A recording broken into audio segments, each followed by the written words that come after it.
que da más miedo a que Shinji Mikami te toque el culo en un ascensor.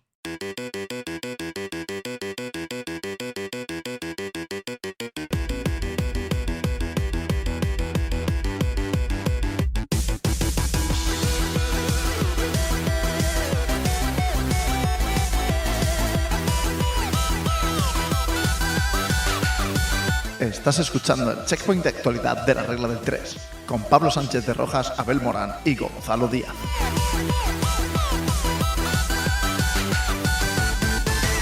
Hola, hola, hola, videoplayeros y videoplayeras, y bienvenidos a un nuevo programa de L3, la regla del 3, el podcast de videojuegos donde siempre somos 3.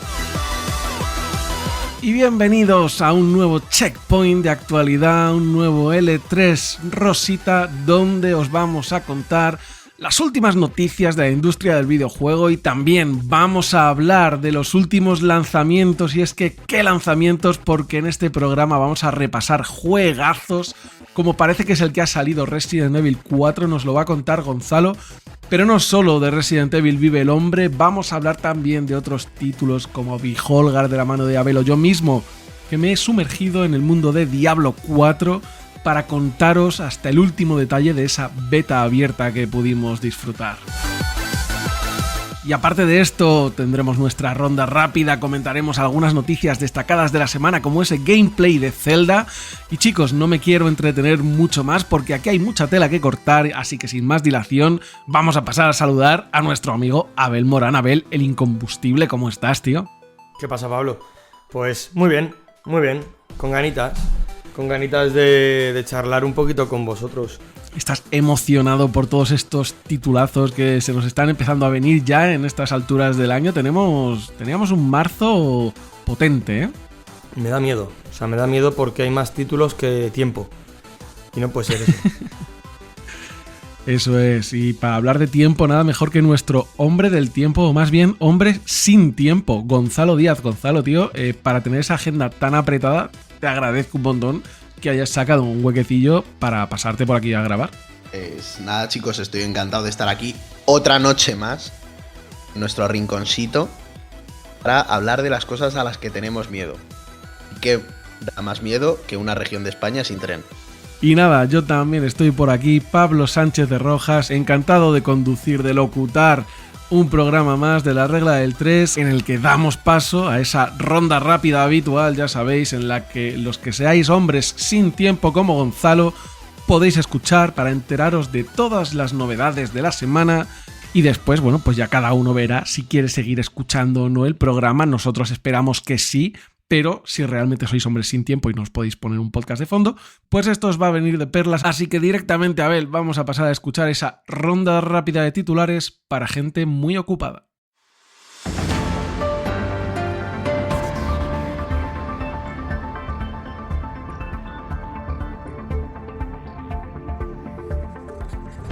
Bien, pues vamos con las noticias de la semana. Ubisoft encuentra vicepresidenta y es la antigua editora de diseño de Gears of War. Japón da el visto bueno a la compra de Activision Blizzard. La primera expansión de Saints Row llegará en mayo. Final Fantasy XIV Stormblood se puede descargar gratis en PS5, PS4 y PC. Warhammer 40.000 Gladius también estará gratis en la Epic. Far Cry 5 ya suma más de 30 millones de jugadores tras 5 años, y esto parece la regla del 5 porque también 5 coches serán añadidos a Gran Turismo 7. Wild Hearts recibirá una actualización de contenido con nuevos Bakemonos, o sea, monstruos. Según el código de Resident Evil 4 Remake, podría tener un DLC.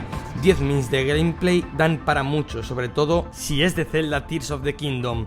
Ahora hablaremos de ello. Ninja Theory muestra unas animaciones faciales brutales con Senua's Saga Hellblade 2. El juego de Gollum se publicará en mayo tras retrasarlo un par de veces. Sega ha confirmado oficialmente Sonic Origin Plus. Benba, el juego de cocina india, estará en Game Pass día 1. Hemos podido ver 8 minutos del futuro competidor de EA Sports, UFL.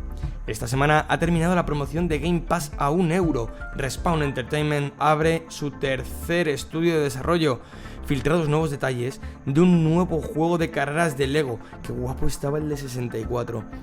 Trabajadores de Ubisoft París denuncian crunch. abusos e intimidación. Creo que ya está Microsoft queriendo comprarla. Nah, esto es coña, es coña. El evento El Tardeo Madrid propone un nuevo punto de encuentro para la industria. Blizzard advierte de tiempos de cola sin precedentes tras la beta abierta de Diablo 4. Y hablando de colas sin precedentes, Minabo será jugable para todos el día 28 de abril. Y hasta aquí las noticias más importantes de la semana, o por lo menos las que a mí más me han apetecido.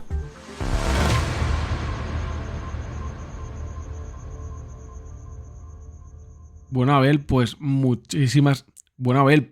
Abel, tío, muchísimas gracias por esa ronda rápida de titulares. Y ahora, chicos, yo creo que podemos pasar de lleno a lo que nos importa, a la actualidad, a las noticias. Y para empezar por todo lo alto, lo vamos a hacer con nuestra nueva sección, La Clave.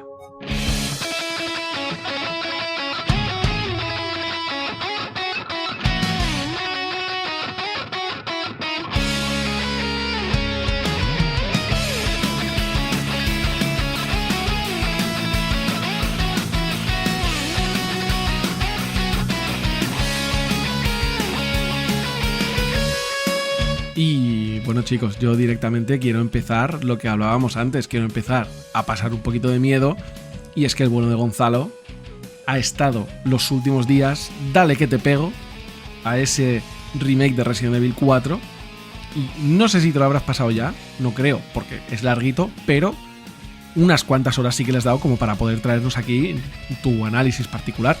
Pues sí, chicos, le he estado dando como sordo a timbre, como a cajón que no cierra, como padre maltratador a hijo no deseado. ¿Pero tú qué has estado haciendo? ¿Has estado jugando seguro? Así le he estado dando a Resident Evil 4 Remake.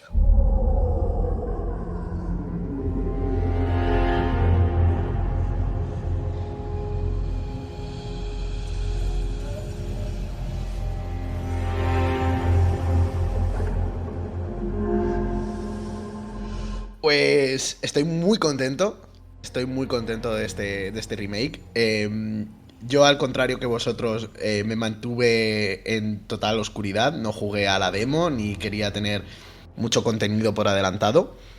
Y qué decir que también hice esto porque, al contrario que me pasó con Resident Evil 2 Remake, ¿no? El remake del 2, no estaba tan seguro, no ya de que no fuera necesario, sino de que el resultado fuera mejorable.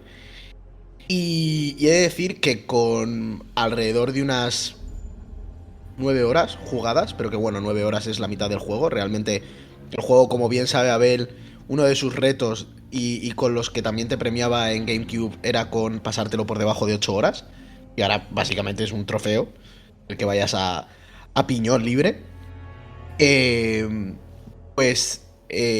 juego realmente ha implementado un montón de novedades que le hace tener una segunda vida para un juego que no es tan antiguo, ¿no? Para Resident Evil 4, que realmente no es tan lejano en el tiempo. Hace que este planteamiento de que salga un remake no solo se quede con ese salto a la nueva generación, ¿no? Porque, como voy a comentar, pues ha habido otras plataformas en las que da un poco peor rendimiento. Pero no solo es ese salto a la siguiente plataforma, a la siguiente generación, con el salto a PlayStation 5, sino el hecho de que el juego tiene muchas novedades, ha sabido alargar en zonas que es interesante alargar, que es interesante dar un poquito más de ambientación, de perspectiva, quizá lo que el motor gráfico de las consolas de 128 bits no se podían permitir, ¿no? Y genera unos entornos que le da un matiz a Resident Evil 4 bastante importante, y esto lo explico. Resident Evil 4, posiblemente para todos los fans de Resident Evil, fuera el culmen de el One Army Man. ¿Con esto qué me refiero? Que mientras que si hiciéramos un Inmortales ahora mismo, y esto lo adelanto, pero un adelanto para los que escuchan los programas en general, si en algún momento hago un Inmortales de esto, o si alguno lo hace, que sepan que, obviamente, para mí, el primero siempre va a ser Resident Evil 2. Pero inmediatamente después iría Resident Evil 4. ¿Y por qué no es el primero? Porque quizás Resident Evil 4, dentro de sus mecánicas jugables, una de las cosas que empezó a aportar fue esta deriva de Resident Evil hacia la acción. Y esto da miedo porque después de Resident Evil 4 vino el 5 y vino el 6, que ya eran películas de Michael Bay. Pero él se encontraba en ese fino filo de la navaja en el cual todavía tienes ese componente de survival horror, de miedo, de entornos mucho más... Bueno, simplemente tengamos el hecho de que en el 4 vas a salvar a Ashley, ¿no? Y vas a hacer una misión un poco de escolta prolongada. Mientras que en el 5, pues ya tus compañeros son gente que usa las armas igual que tú. Lo que se convierte en un juego cooperativo de acción. Y con esto lo enlazo con el remake en el contexto de... El remake ahonda mucho más en esa sensación de inseguridad. El remake hace... Usando, ¿no?, el motor gráfico que le ha otorgado este remake, ¿no? Y cómo se ve todo, que se ve espectacular. Y cómo los escenarios pueden ser mucho más lúgubres, pueden ser mucho más detallados. Puede haber cosas que te sorprendan y te... O sea, recuerdo cuando empecé a jugar que me atacó un cerdo. Y me pegó un susto que flipas, porque me ataca un cerdo en una granja. Y digo, esto no pasaba. Pero claro, que te ataque un cerdo por detrás en una granja... Cuando estás en tal ambiente de tensión, porque te está lloviendo, te da el viento, las luces, las partículas de ser un juego que está pensado para esta generación, ¿no? Pues hace que todo tenga un componente, a pesar de que sea el juego que dio el salto hacia los Resident Evil de acción, todavía tenga ese remanente de survival horror clásico. Y esto en el pueblo se nota mucho. Y en el castillo se nota mucho más. O sea, aprovecha mucho los escenarios. Quizá todos los fans de Resident Evil 4 teníamos un escenario que odiábamos un poco más, que es la isla y la fábrica, que es ya cuando el componente de acción se come prácticamente el juego. Pues es capaz este juego, este remake, es capaz de que todo este componente lúgubre, de sentir constantemente una indefensión brutal... de la IA también de los enemigos está mucho más trabajada para atacar a Ashley, para que en las misiones en las que estás con Ashley tengas que estar muy pendiente de ella, de hecho muy pendiente de las órdenes que le das y de cuáles son los comandos para evitar que ellos vayan directamente a por ella, porque tú eres más fuerte y porque al que les interesa es ella. Y eso es como uno de los puntos que a mí más me ha marcado, ¿no? Me ha marcado que la ambientación esté tan bien conseguida. Y era algo que me daba miedo. Me daba miedo que el remake no estuviera... O sea, no pudiera aportar nada, sobre todo en el campo de la ambientación más allá del entorno gráfico. ¿Qué más cosas aporta? Pues cosas que a Abel le van a gustar.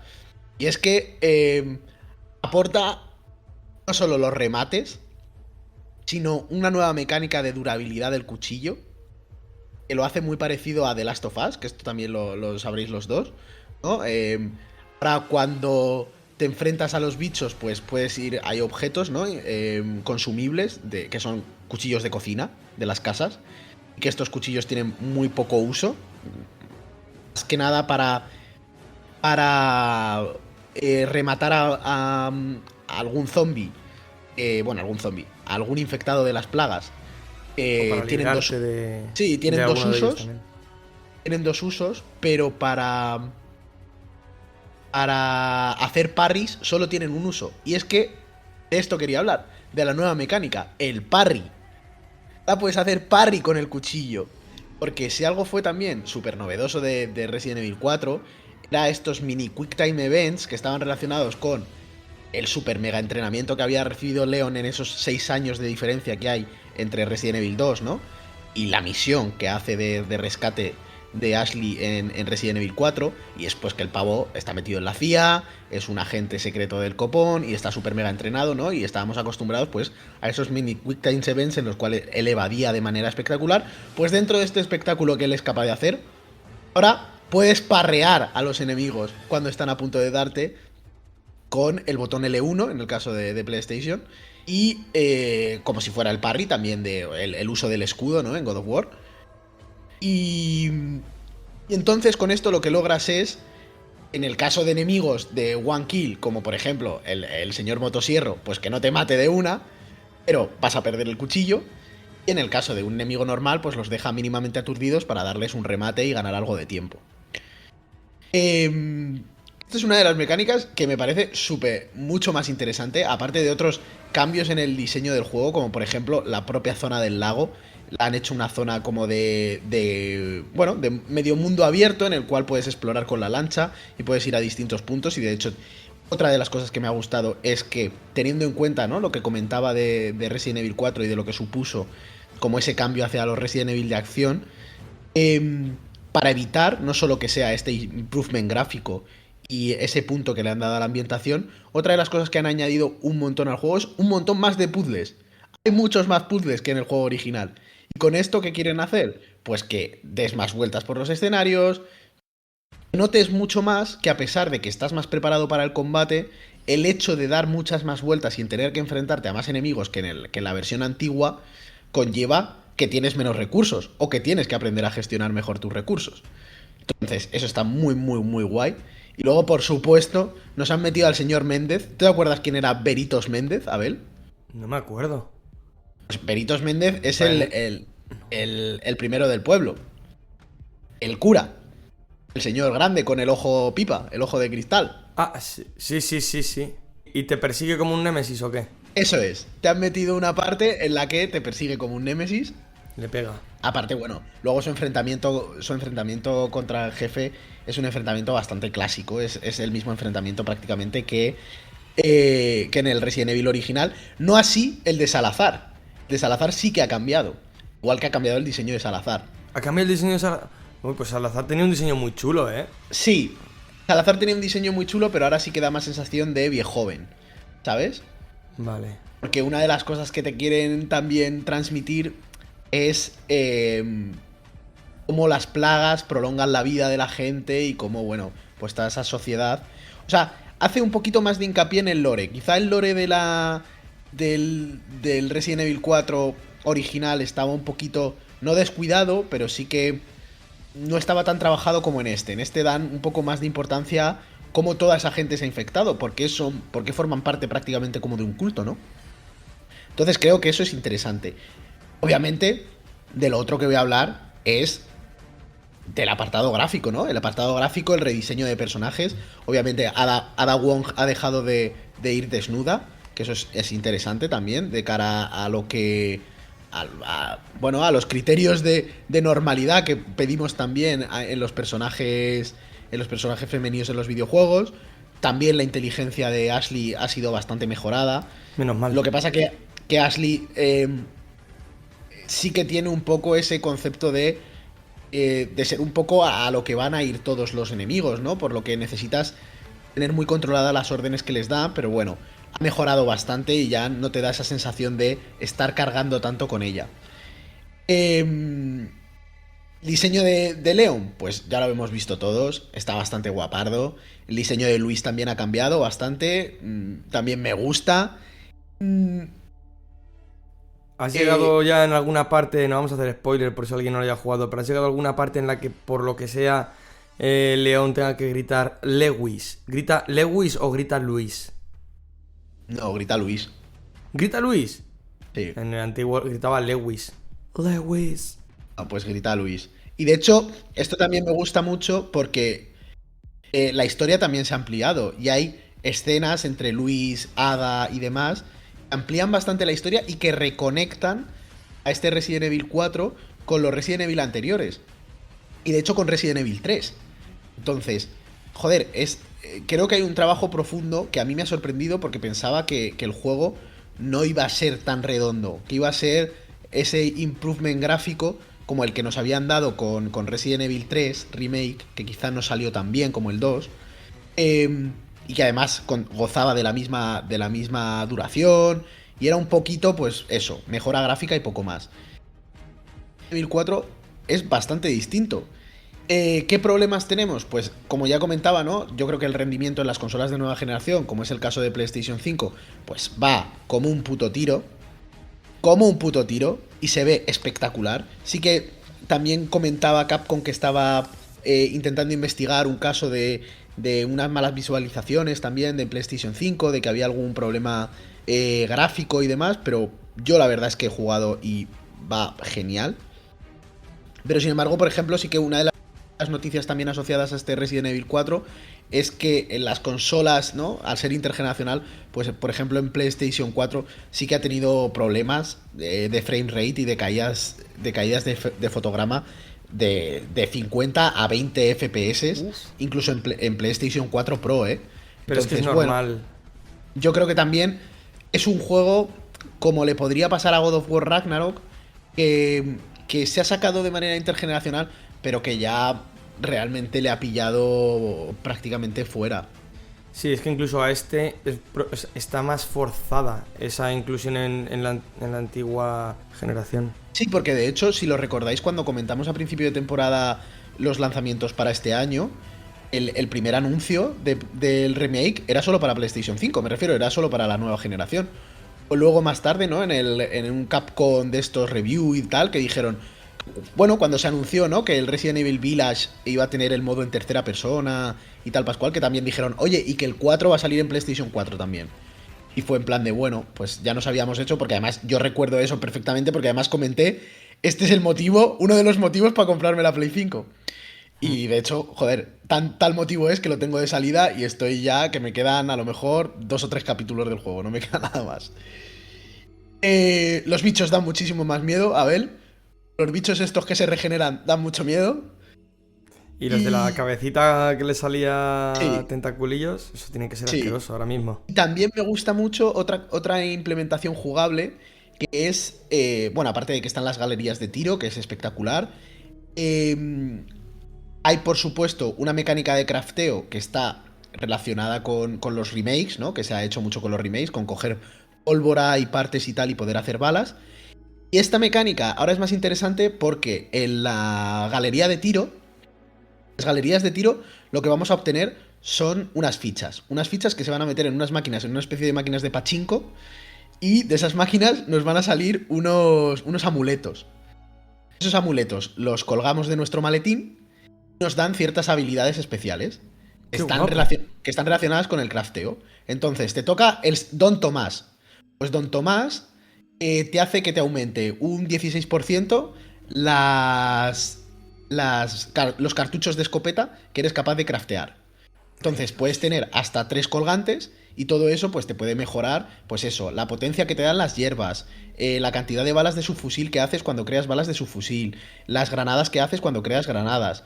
O sea, está bastante guapo eso y es un componente como de personalización del maletín y de tus posibilidades a la hora de Un de puntito de tu- rol.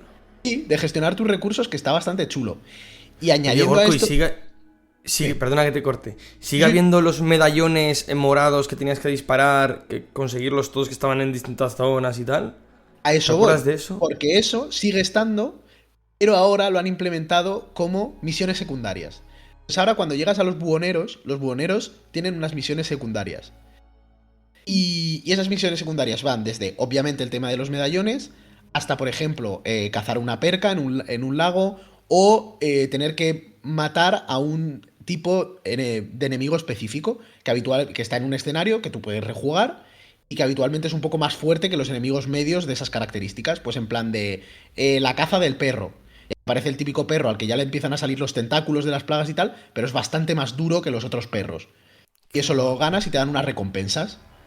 Las recompensas son como una especie de gemas que te dan los buhoneros y que ya no todo se maneja en pesetas, porque claro, el tema de las pesetas está muy bien para comprar y mejorar las armas, pero claro, gastas muchas pesetas porque tienes un consumible el que tienes que reparar constantemente, que es el cuchillo. El cuchillo, cada vez que lo rompes, lo puedes reparar, pero lo tienes que reparar en el buhonero, y eso te cuesta un dinero. Entonces, como ese dinero lo estás reinvirtiendo ahí, hay muchos objetos, pues tipo ciertas expansiones del maletín o ciertas piezas para las armas, o algunas armas, que nacen de estas pequeñas gemas que te dan por las misiones secundarias. Está mucho más guapo, porque ya no solo tienes las misiones principales, sino que tienes misiones secundarias dentro de los escenarios que son que le dan como una segunda vuelta a los escenarios, aparte de rejugar de manera lineal.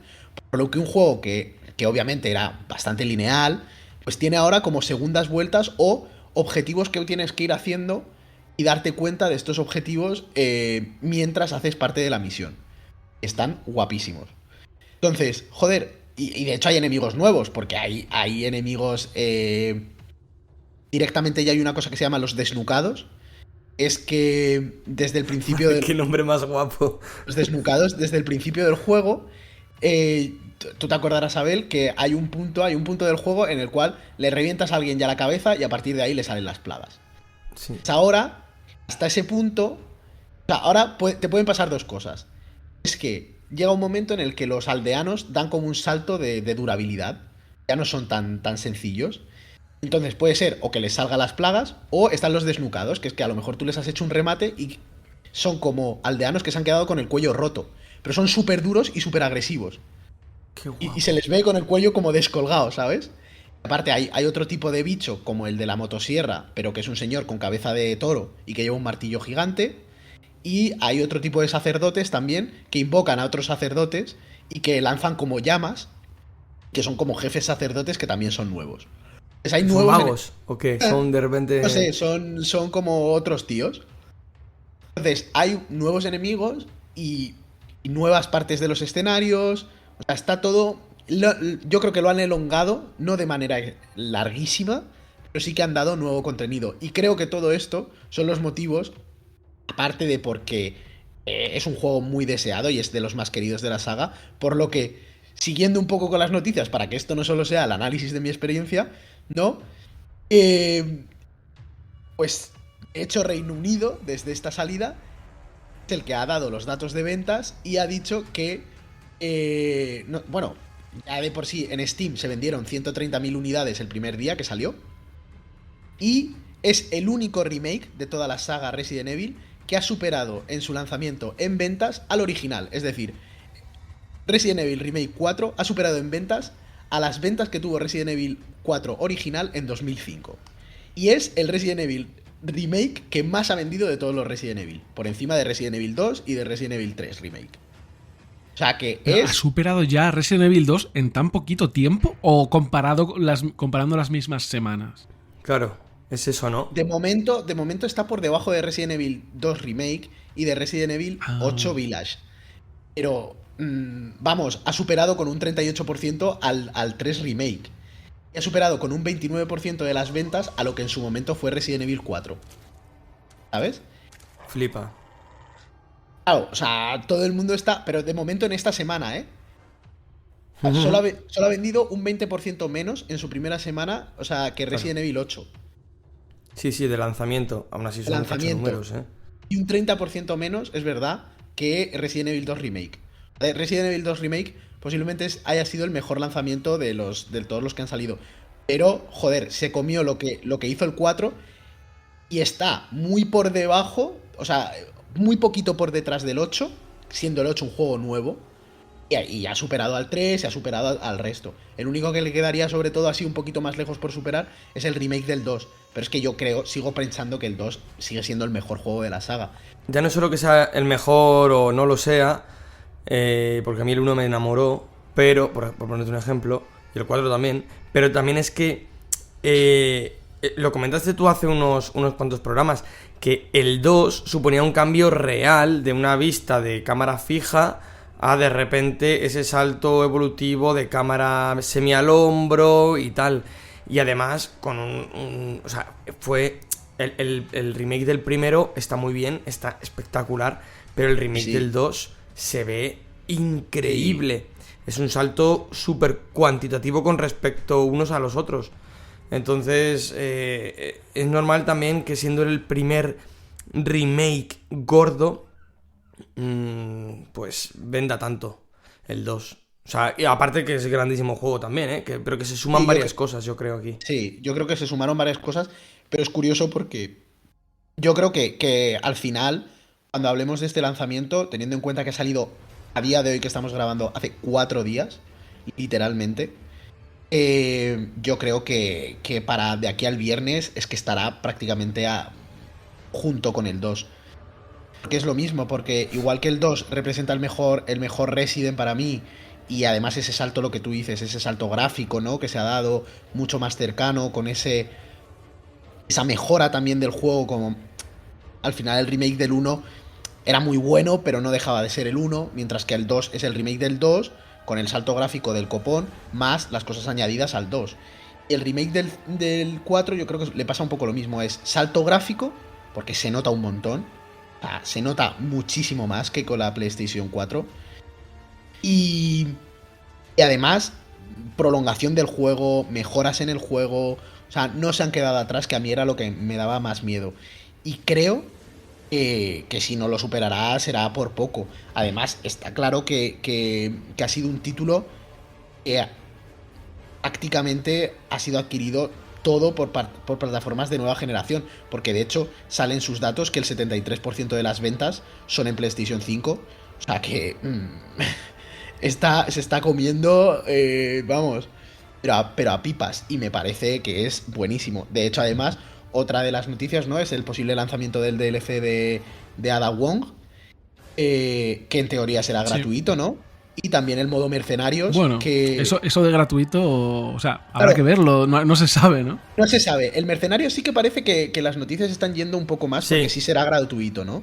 Pero Sí, lo de sí, Ada Wong, dijeron que lo iban a implementar gratuitamente, el Mercenarios. lo de Ada Wong no está muy claro, pero sí que va a haber parte de Ada Wong, porque está presente en el juego, obviamente, como ya sabéis los dos. Y aparte, ya digo, con estos lazos que le ves en las cinemáticas, con Luis y con otros personajes, parece que su arco argumental va a tener más peso del que pensamos y nos va a poder dar más pistas de todo el lore de lo que tiene el juego. Claro que si la parte jugable de Ada en el original o en el de Play 2 que tenía ese extra era X, aquí encima van a ampliar también eso, ¿no? Sí, sí. O sea, yo creo que el juego a mí no me está decepcionando para nada. Ya digo, me queda súper poco. Me lo voy a pasar con muchas ganas. Va a ser el primer juego de PlayStation 5 que me pase. Esta es otra. Claro, es que para ti ha sido sumergirte en la nueva generación por todo lo alto.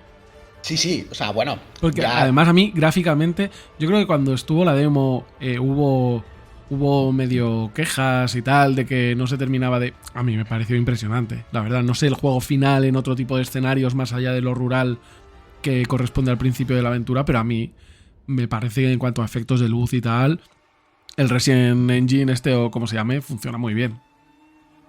Sí, no, y es espectacular porque ya digo, saca bastante músculo gráfico, ¿eh? Y bastante músculo de hordas cuando te enfrentas a las hordas. No tienes en ningún momento caída de frames y las hordas hacen, Sí, muy claro, suavito. hacen cosas también que se nota que están pensadas, ¿no? Y que están diseñadas y programadas para que veas, o sea, para que pongan al límite al juego y la consola, me refiero, o sea, de lanzamientos de fuego, de Sí. cosas que, ¿sabes? Partículas que veas tú en plan de, ¿pero qué me estás contando? El cómo cortan los escenarios cuando están con la motosierra, dices, esto es una puta locura, me están viniendo aquí 15 tíos con un señor con motosierra y yo, ¿a dónde coño voy? ¿Sabes? Y ¿En cómo estás el- jugando tú? ¿Le estás poniendo el performance, el rendimiento, el suavizado del Yo- pelete que se puede poner también? yo le estoy poniendo rendimiento a saco. Siempre bueno, yo también siempre cualquier juego de esta generación que te pregunta eso, siempre FPS, que vaya fluido, olvídate de que se vean más Pero- brillitos. Pero a pesar de todo, ya digo, hay tramos de cambio atmosférico, de repente viento, lluvia, truenos, tal y cual, y se ve espectacular. Y los efectos de partículas de cuando disparas, algo tan simple como disparar la escopeta, cómo se desmembran los cuerpos, que además ahora se ve directamente, Abel, que eso es flipante, porque también puedes ver la proliferación de las plagas y puedes ver cómo están infectados. Cuando le metes, por ejemplo, un escopetazo de muy cerca a un hombre, tiro tipo zona del hombro y demás, pierde el brazo y ves como toda la gusanada que le cae y es Dios. espectacular, o sea, es espectacular.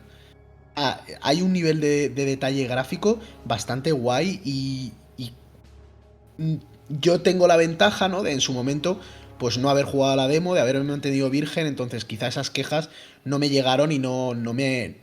Y ha hecho mucho más por sorprenderme. Y el juego, además, ya digo, me ha ido sorprendiendo cuanto más he ido jugando, porque al principio sí que es verdad que no me parecía tal salto gráfico. Cuando acabas de llegar y llegas al principio a la aldea y toda la pesca, no me ha parecido tal. Pero a medida que vas avanzando, que se va haciendo de noche, que va cambiando el tiempo, que llueve, ya digo, llueve, viento, fuego, no sé qué. O sea, el combate contra Méndez, que es en el granero, que se incendia, que tienes 2 fases y tal, y ves las partículas del fuego y ves toda la historia, está bastante guapo. Hay un montón de cosas que dices, joder, es que esto está... Quizá no sería... O sea, quizá yo no lo pondría, por ejemplo, al nivel de otro juego que estoy jugando, ¿no? De God of War. No lo pondría a su nivel. Creo que God of War es más preciosista y tiene otras cosas que a lo mejor están mejor trabajadas. Es que a priori también God of War tiene entornos mucho más amplios, con mayores detalles en la lejanía. Ahora, Resident, no sé, yo sin haberlo jugado, habiendo jugado solo la demo, tiene entornos un pelín más pequeños. La zona del lago será la más grande, como tú dices. Pero, bueno, y en el castillo, en pequeña... O sea, en el castillo eso tiene que ser espectacular, tiene que haber un nivel de detalle. Guay. El castillo está muy guay. Y sí, pero es esto, que a lo que voy es que quizá a lo mejor no sea... Si alguien entra, dice, hostia, pues a mí no me parece que sea el motor gráfico más potente o el nivel gráfico más top de la nueva generación.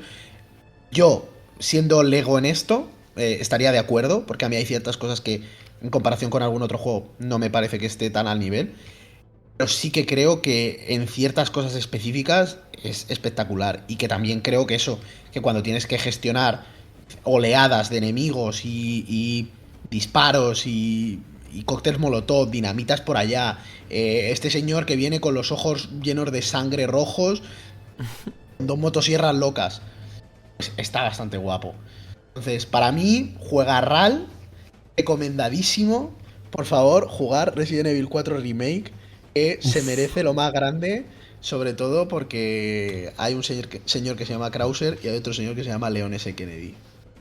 Yo ya estoy buscando la manera, de... Hay ganitas. Abel está en PlayAsia buscando la versión japonesa para Switch. Y hay una pelea a cuchillo. Duelo a muerte con cuchillos. La muerte con cuchillos, efectivamente.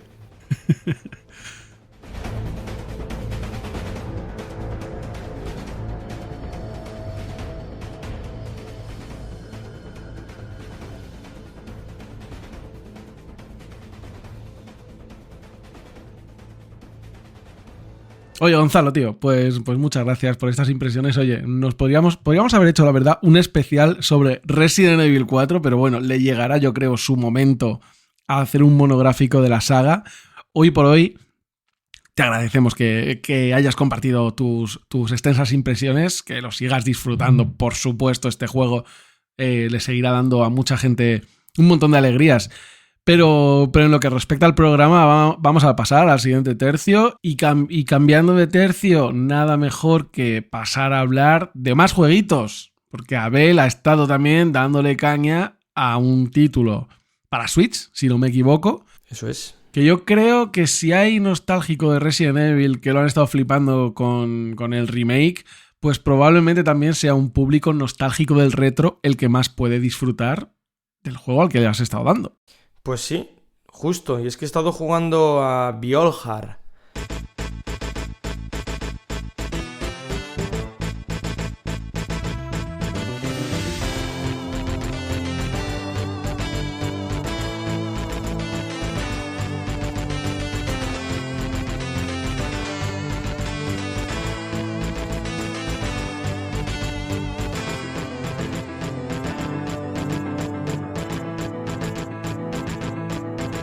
Gracias a Dolores Entertainment y a Tesura Games, que nos han cedido una clave, he podido estar jugando su versión de Switch. Y bueno, esto es verdad que el juego salió hace un año, a lo mejor, o un poquito más. Pero por el lanzamiento de su versión de coleccionista, que está muy muy guapa la versión de coleccionista, pues nos han cedido esta clave. De hecho es que bueno, ya aprovecho y os comento lo que tiene la edición de coleccionista, porque viene con un libro de arte, viene con una monedica, también tiene un póster de doble cara. Por supuesto el juego no es de ese tipo de... O sea, viniendo de Tesura, tiene el juego evidentemente. Y también un CD con la banda sonora, que en este caso la banda sonora creo que no es muy extensa. Si no recuerdo mal, me parece que leí por ahí que tenía 6 temas, que no estoy muy seguro ahora mismo. da un poco igual, la verdad. Pero bueno, es una versión de coleccionista que por lo que vale, que son 50 eurillos, algo así, está bastante bien. En cuanto al juego, bueno, el juego tiene sus cosas, tiene sus cositas. En el apartado artístico, y nada más empezar el juego, encontramos que tiene un estilo pixel art que recuerda muy mucho a los 90, a inicios de los 90 incluso. Se ve, o sea, es nostalgia pura en el apartado artístico, en lo gráfico. Y es que la misma pantalla de título ya te lo está diciendo, no tiene nada. O sea, es un start, opciones y cargar partida, punto. No hay más. Es que no lo necesita. ¿Por qué? Porque es un juego que te quiere llevar a esa época. Ya está. Y luego, en cuanto a mecánicas, sí que se podría decir que está un poco más evolucionado, porque tiene aspectos de Metroidvania, tiene puntitos de Metroidvania. Vas consiguiendo habilidades como puede ser agarrarte a los riscos o el doble salto, cositas así.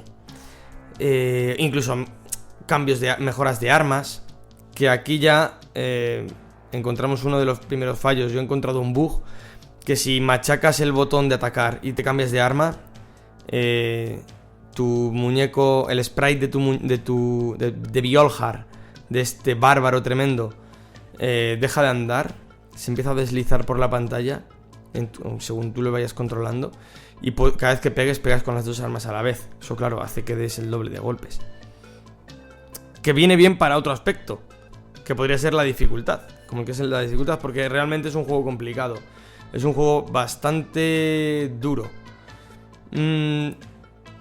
Lo bueno que tiene es que no me parece injusto. No me parece que tenga una dificultad injusta, ni mucho menos. Es duro y también está justificado en el sentido de que tiene esta dificultad que tenían los juegos clásicos. Claro, eso te iba a decir, ¿no? Que al intentar emular a lo mejor a títulos de este corte tan clásico, pues probablemente la dificultad es una de las cosas más evidentes que sí, un juego por las que tiene que apostar, ¿no? Justo. Pero yo te quería preguntar aparte, ¿esta dificultad es quizás, o sea, es centrada, porque habría para mí quizá tres facetas: los propios enemigos, que sean complicados porque tienen mucha vida o bien porque tienen patrones de ataque difíciles, luego el escenario, porque yo que sé, que haya pinchos o caídas y que zonas de plataformeo que te puedas caer o caer en trampas, o jefes, que me imagino, no lo sé, pero me imagino que tendrá pues su correspondiente dosis de jefes finales. En cada uno de estos apartados, ¿cómo lo ves tú de dificultad? Pues mira, en lo primero que has comentado, en los patrones de los enemigos, bueno, los enemigos prácticamente de 3 toques te han matado, y como te envenenen, o sea, hay distintos medallones que puedes ir adquiriendo, y el de veneno, en mi opinión, creo que es el mejor, porque es que el veneno te brea. Y tiene algo muy interesante que me gustó mucho y que se ve al inicio del juego, y es que el típico monstruo que podemos encontrar en Mario, por ejemplo, o en Castlevania, el esqueletillo X que te lanza hachas, y el hacha siempre tiene el mismo recorrido, ¿no? Siempre hace el mismo arco y sabes dónde va a caer, y eso a veces pues te comes alguna hostieja, pero es fácil de prever.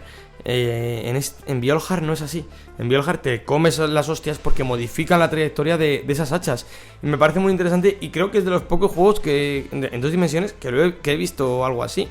Entonces, sí, hay un punto para Bjolhar. En cuanto a los jefes son ridículamente absurdos.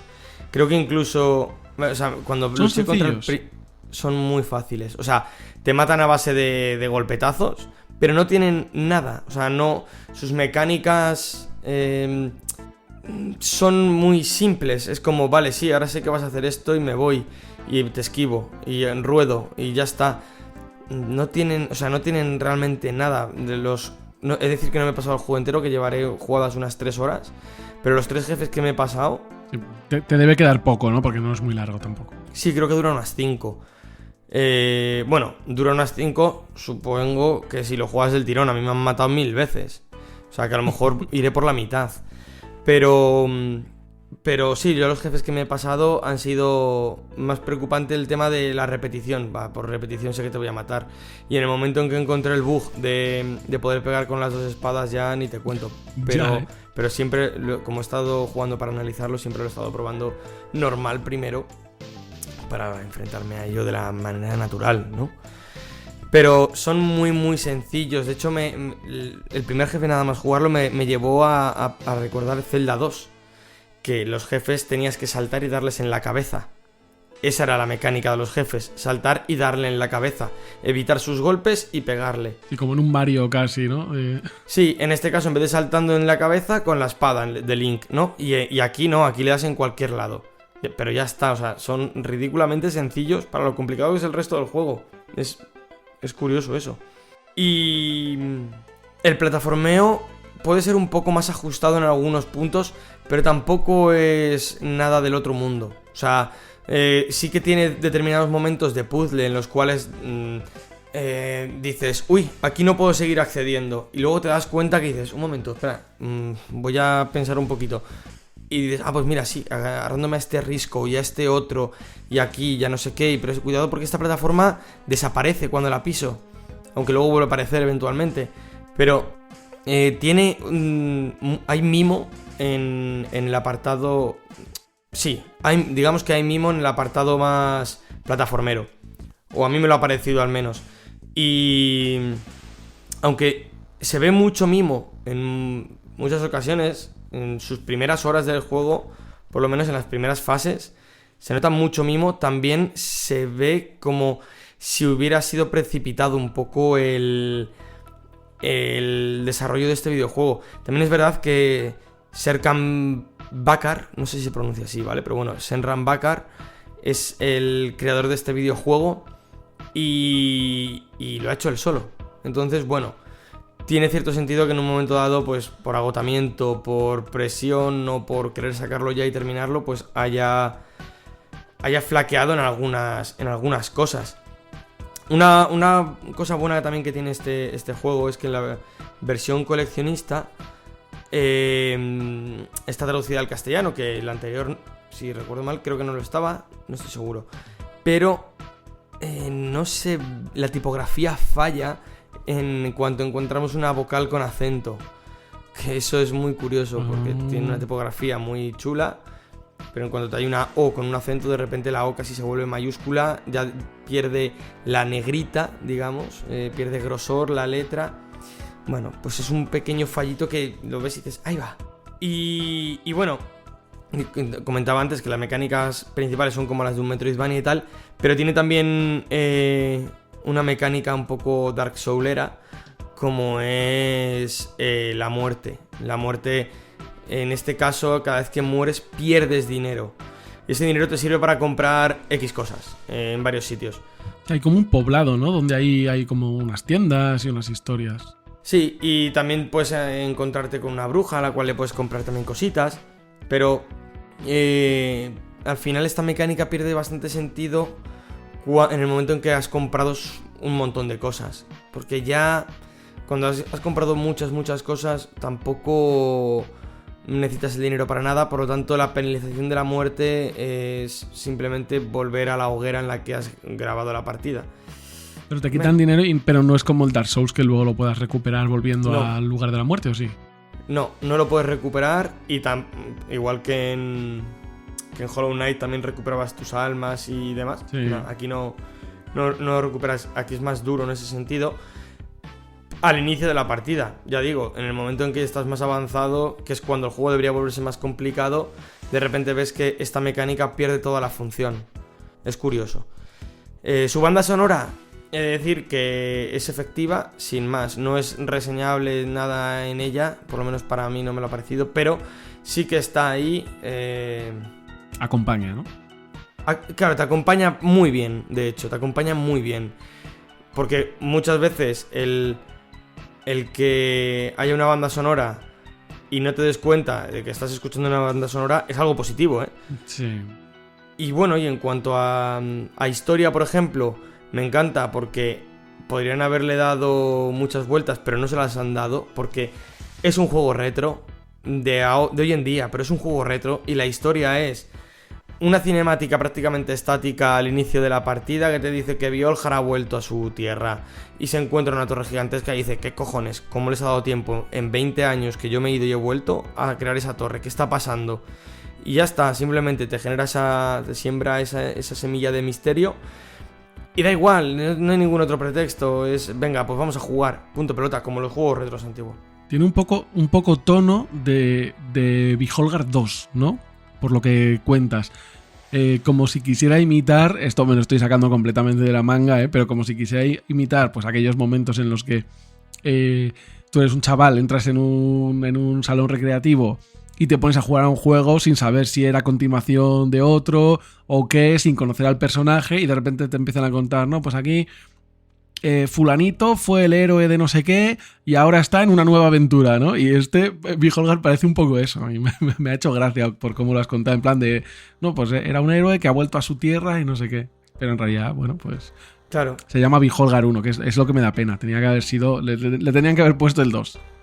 Claro, bueno, siempre pueden hacer a lo mejor una precuela, ¿no? Sí, efectivamente. Claro. Y bueno, ya para terminar y que no se nos vaya mucho, en cuanto a diversión, pues es un juego que si no te gusta morir cienes y cienes de veces, tampoco lo juegues mucho. Creo que a nadie le gusta morir. Claro, a nadie le gusta morir, pero sobre todo porque la gente que ha muerto una vez normalmente tampoco se queja luego, ¿no? No sé. Pero bueno, en este caso... aún así, el juego sí que creo que si te gusta el retro y el reto, las dos cosas, creo que es bastante aceptable para este tipo de perfil de jugador. Pero creo que a la hora de jugar el mundo no te genera esa sensación de Metroidvania tan puro como te puede generar un Castlevania, un Metroid o Hollow Knight. O inserta aquí Metroidvania de los últimos años. Pero sigue teniendo ese punto de Ghosts and Goblins que enamora a cualquier persona que le guste el retro más duro. No hablamos ya ni siquiera de jugar a la época de Mega Drive o Super Nintendo, sino incluso un poquito más anterior, ¿no? Que son juegos muy muy complicados, como puede ser el Castlevania 1 o el propio Ghosts and Goblins o cualquier juego de esta época. Entonces bueno, creo que es un juego que recomiendo no para todo el mundo. Es un juego que recomiendo para el público más hardcore del retro. Y que aunque tenga estos pequeños fallos como lo del texto o como el bug para pegar dos veces o que hay veces que desaparece el fondo o alguna cosita así, es un juego que está bastante entretenido, ¿eh? Y si te gusta lo antiguo se te va a hacer el culo gaseosa.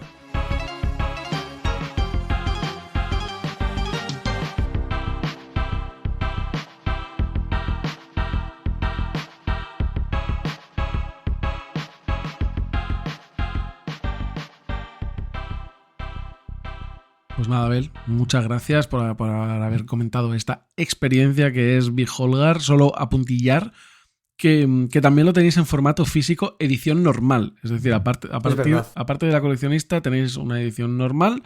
Saldrá el 31 de marzo en PS4 y Switch. Salió el 31 de marzo porque esto se publicará después. Ah, es verdad. Buen apunte ese, Pablo. No contamos con los tiempos. Claro. Ya. Que nada, que todavía faltan un par de días para el 31, pero bueno, que ya cuando se publique esto lo tendréis ahí disponible, tanto la edición normal como la coleccionista, para todos los que lo querráis disfrutar. Y ahora sí, chicos, me toca el turno a mí, porque yo también he podido estar jugando algún jueguecillo esta semana y en concreto he podido disfrutar de la beta de Diablo 4.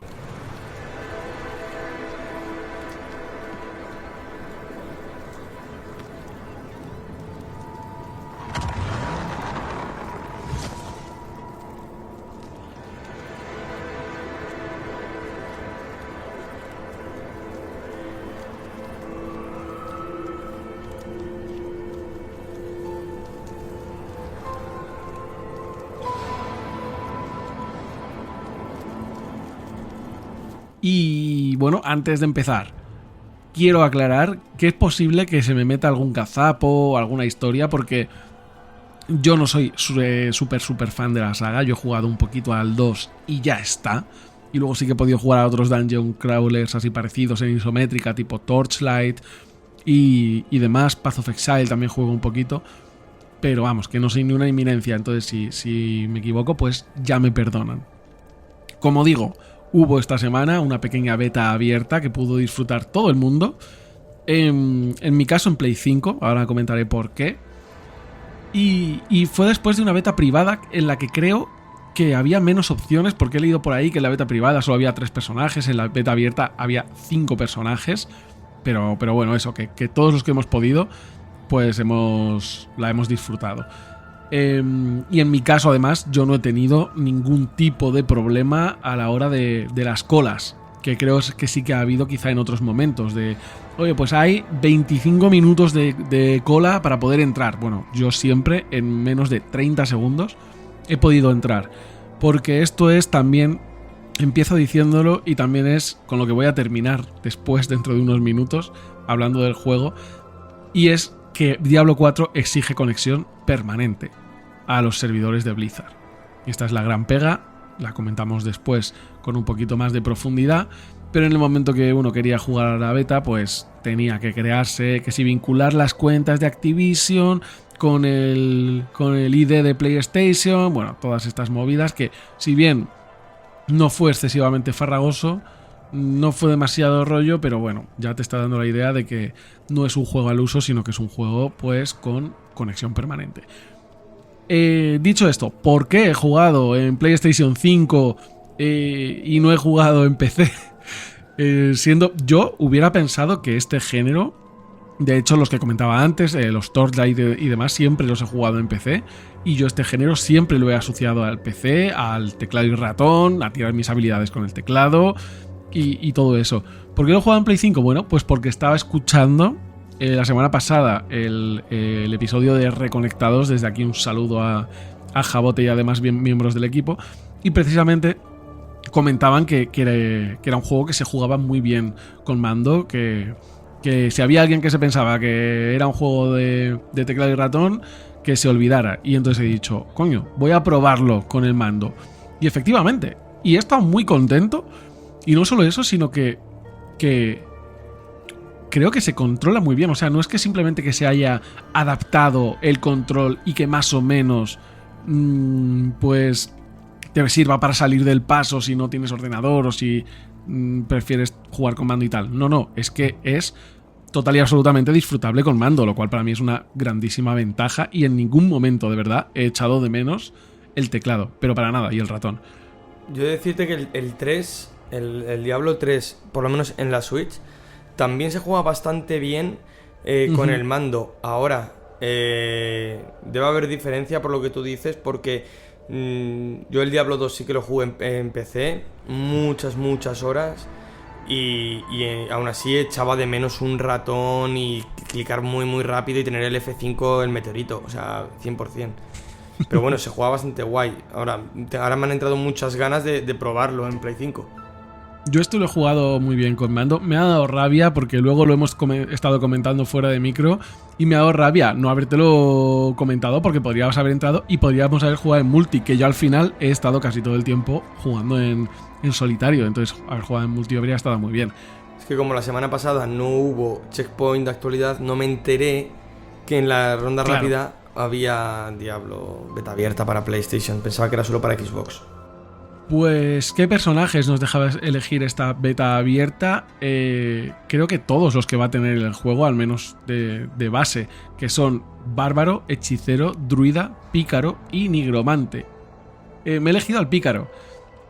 Lo que pasa es que para los que seáis fans de Diablo, seguro que ya lo sabéis, pero es que el elegir una clase, vale, pues te determinará algunas cosas, tipo el equipo que te puedes llevar, las armas y demás, pero en lo que a builds se refiere, al final hay tantísimas habilidades disponibles y tan poquitos son los puntos de habilidad que vas desbloqueando, uno por nivel, ya ves, pues al final puedes crear builds realmente distintas, ¿no? Que para mí es una de las grandes ventajas y que también lo hace muy rejugable, que te puedes crear, pues yo que sé, un hechicero. No me he sumergido en cada una de las clases, pero sí que sé que te puedes crear pues un hechicero basado en, yo que sé, hechizos de escarcha, o a lo mejor basado en cosas completamente diferentes, ¿no? Y eso le da un atractivo brutal. En mi caso, pues llevaba un pícaro que tenía una habilidad de apuñalar ahí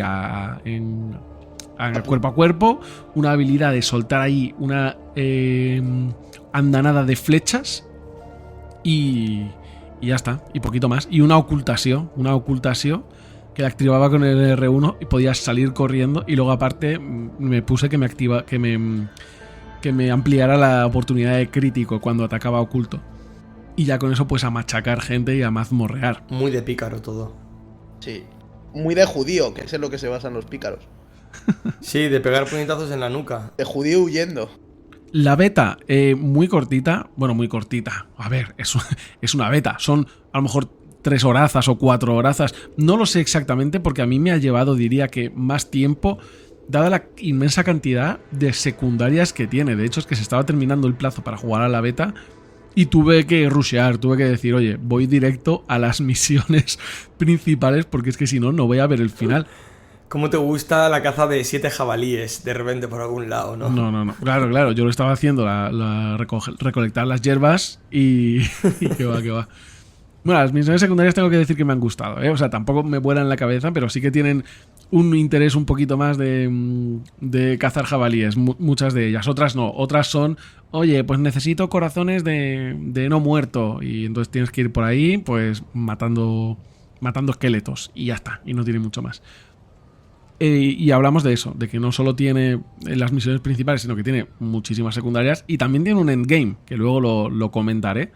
De hecho es que tiene contenido para llegar al personaje hasta nivel 25, yo me quedé al 13. De hecho creo que tiene algo que ver que elegí el nivel de dificultad más bajo, que no lo recomiendo, porque yo dije, a ver, como no tengo mucha idea en este tipo de juegos, no voy a hacer el tonto y a ponerme un nivel de dificultad por encima de mis posibilidades. Me cogí el bajito, que no sé si... Sí que cambia realmente la dificultad de los enemigos, pero también cambia las recompensas. Es decir, te pones el nivel un poquito más difícil, pero te dan bastante más experiencia y bastante más oro. Por eso, bueno, yo me quedaba en el nivel para paletos y me queda a nivel 13, pero seguramente si te lo pones en el nivel más alto acabes terminando la beta por encima. Y puedes llegar hasta nivel 25, que te da para una build, bueno, pues ya más o menos decente. Y ya pasamos un poquito más a cosas más concretas, y es el argumento. Y el argumento, yo, que como os he comentado, estoy muy fuera del lore de Diablo, se nos introduce muy bien. O sea, realmente no sientes que te estés perdiendo cosas. El juego empieza con una especie de ritual demoníaco en el que se sacrifican 3 personas para invocar a un ser de otra dimensión demoníaca o infernal. Y ese ser resulta ser Lilith, un demonio que da bastante miedo, y que da bastante mal rollo. Y bueno, luego según vamos avanzando, vamos conociendo a distintos personajes de los que pueblan el mundo, y que al final, por lo que parece, pues hay como una especie de iglesia que rinde culto al ángel o al ser divino Inarius, que parece ser que, aunque debe ser un grandísimo hijo de la gran puta, pues también odia bastante a los demonios. Entonces, pues también también quieren utilizar, digamos, los poderes divinos de este ser para enfrentarse a Lilith. Y nada, no mucho más. La trama, tengo que decir que me ha sorprendido. Me ha parecido bastante más interesante de lo que me esperaba, porque pensaba que iba a ser un juego de mazmorreo y ya, no mucho más. Y aquí el argumento tiene verdadera importancia y verdadero peso. Tanto que además nuestro personaje, que aunque es un random de la vida, porque tú te lo puedes crear, pues ya sabes, con tu propio nombre y con tu propia apariencia en un editor de personajes, aunque sea un random, tiene bastante importancia dentro del peso de la trama y tiene su voluntad propia y su personalidad, es decir, está doblado, tiene bastantes líneas de diálogos a la hora de interaccionar pues con todos los personajes que van haciendo avanzar la trama, vaya. Y además el desarrollo de este argumento se ve bastante potenciado por el hecho de las cinemáticas, que son, no digamos muy frecuentes, porque esto no es un Uncharted, ¿vale? No vamos a tener cinemáticas a cada paso, pero en momentos clave de la trama y momentos cumbre sí que hay cinemáticas muy tochas y bastante guapardas. Y luego aparte también en otros momentos quizá más de reposo, más de diálogo y tal, tampoco vamos a estarlo viendo continuamente en vista isométrica, sino que vamos a disfrutar de planos un poquito más cercanos, planos un poquito más cortos. Y esto yo creo que también se agradece para descargar un poquito de la monotonía, bueno, pues que es esa visión a vista de pájaro, todo el mundo, ¿no? Que tiene, por supuesto, su encanto, pero creo que le da bastante agilidad y es algo que ya hemos visto, por ejemplo, en los trailers y en la beta, que yo no la he probado, pero bueno, del Baldur's Gate 3, ¿no? Si habéis visto vídeos y demás, pues sabéis un poco a lo que me refiero. Y es que, además, estos planos cercanos, aunque hay personajes, especialmente nuestro protagonista, que como lo hemos hecho un editor, pues va a ser más feo que el carajo porque no hay otra opción. Y hay personajes que son un poquín flojos, pero en general lo que son los gráficos y destacando el tema de los entornos, las distintas, pues tanto entornos naturales, ¿no? Como arboledas, cavernas y demás, como zonas más urbanas y más de poblados y sus construcciones y demás, pues todo raya a muy buen nivel. Y no solo que los gráficos sean buenos y dignos de la nueva generación, que yo creo que lo son, especialmente teniendo en cuenta pues esa visión a vista de pájaro y el tamaño de los escenarios, sino que es que encima creo que el estilo artístico está muy bien elegido. No es simplemente un aspecto realista y ya, no es una visión del mundo a través de un filtro gris y marrón, sino que tiene una paleta de colores, tiene pues eso, una fotografía bastante buena y bastante bonita en general, bastante bien elegido lo que es, pues eso, a nivel de entornos y tal. Y nada, chicos, no sé, no mucho más, estoy terminando ya, pero bueno, el mapa está guay, bastante grandecito, y de hecho por lo que he visto es como un 15% o así, no sé si más o menos, lo digo un poco a ojo, de lo que es el mapa del juego final, o sea que vamos a tener ahí contenido a muerte. Y lo que podemos encontrar, para quien no haya jugado un Diablo en su vida y no sepa de lo que estoy hablando y me haya aguantado hablando ya más de 10 minutos, pues se lo voy a contar ahora. ¿En qué consiste en un Diablo? Bueno, pues básicamente te mandan tus misiones y esas misiones, por lo que sea, van a exigir que te metas en un sitio muy profundo, tipo caverna, alcantarilla, cueva, sótano tenebroso, catacumba, y que nos peguemos ahí con cientos y cientos de bichos para que nos den un montón de armas y de armaduras y de equipo que vamos a poder ir mejorando pues prácticamente continuamente, ¿no? Es decir, vas a estar todo el rato recibiendo que si unas botas nuevas, que si una espada, que si un arco, tal, no sé qué, y vas a tener que ir evaluando pues cuál es el equipo que te quedas, cuál es el que actualizas, cuál es el equipo que vendes, cuál lo vas a desintegrar por materiales y demás. Y este es el bucle jugable del juego principal. Es el inicio del Dungeon Crawler realmente, el Diablo. Sí, totalmente. Es el que crea pues esta dinámica que luego hemos visto en multitud de otros juegos y que también ha impregnado a otros géneros, Sin más, pues por ejemplo el Nioh, aunque yo no he jugado a Nioh, pero sí que jugué al Stranger of Paradise y sí que usa una mecánica pues totalmente de este Dungeon Crawler, ¿no? De mazmorreo a muerte y luteo ahí a saco. Para este luteo, ¿qué nos ayudan? Pues los NPCs. Hay NPCs tipo que si tengo una tienda y te puedes comprar pociones, que si soy el herrero y te vendo armas, o que si soy el armero... Bueno, perdón, el armero te vende armas y armaduras y el herrero es el que te sirve para sacarte los materiales del equipo.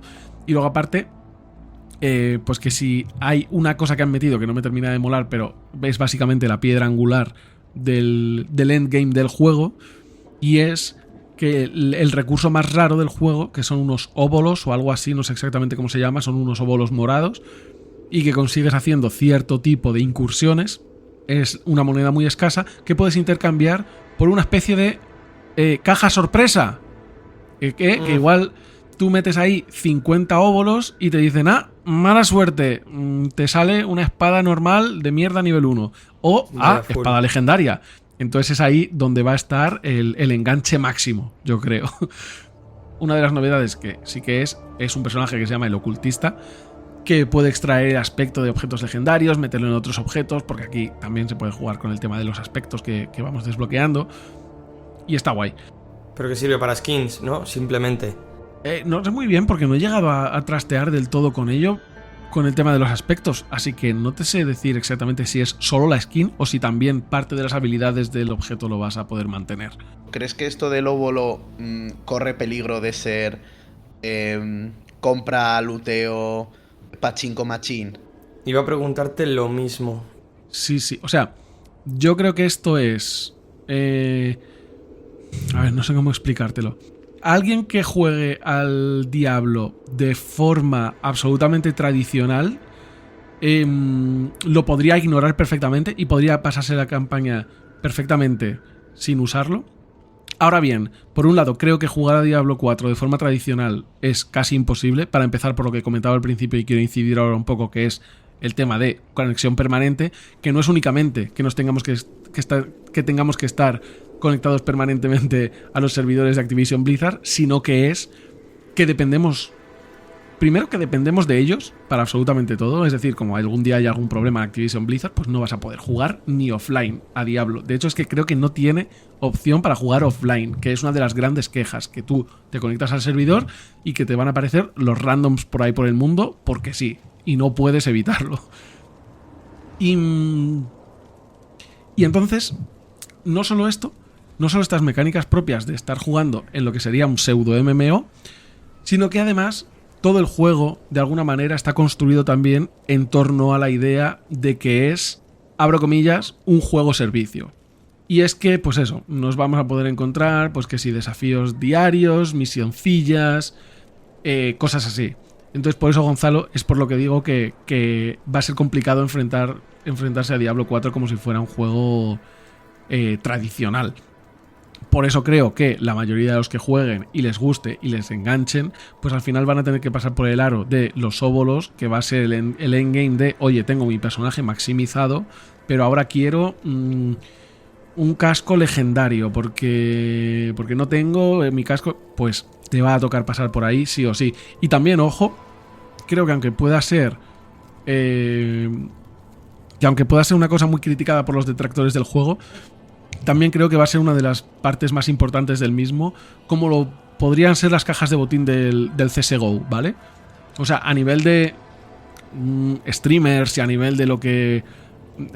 no sé si dinero, porque creo que no se pueden comprar óvulos con dinero real, pero no sé, en el juego final estaría bien saberlo, ¿eh?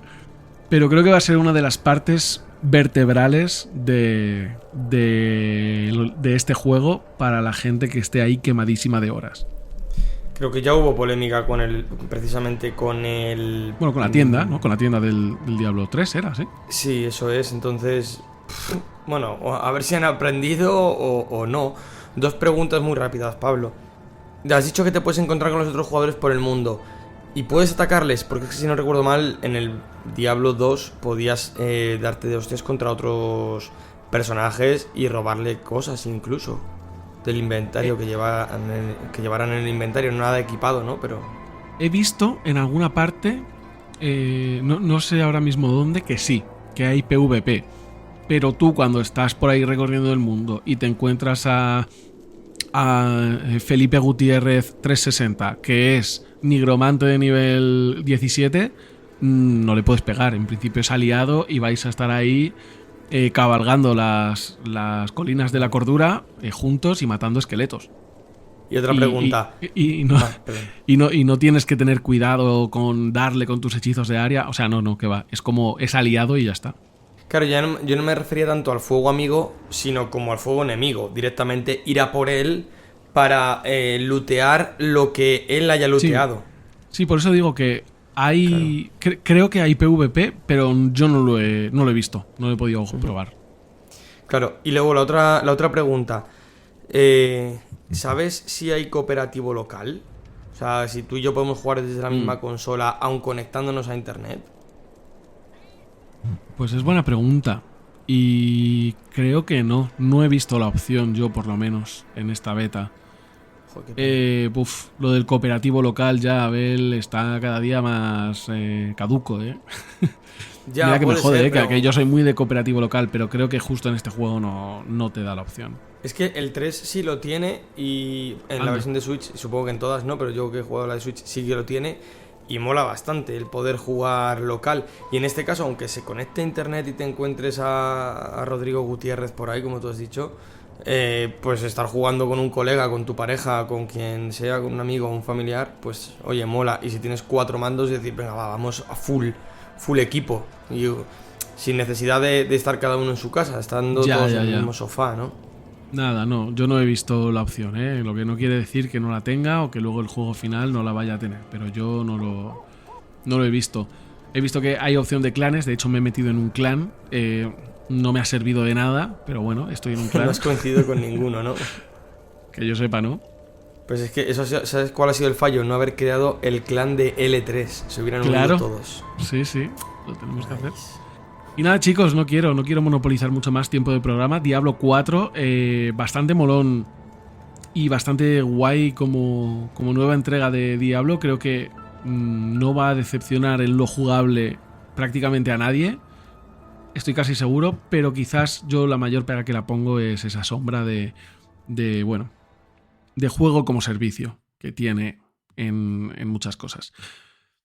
Y chicos, terminamos ya con esto la sección de la clave, que ha venido hoy cargadita de juegazos y pasamos nada. Ya no tenemos mucho tiempo, pero bueno, yo creo que un par de noticias sí que vamos a poder comentar, así que Abel, a mí se me está poniendo el cuerpo con un ritmo un poquito iruliense hoy. Sí, totalmente. Cuéntale a los oyentes por qué.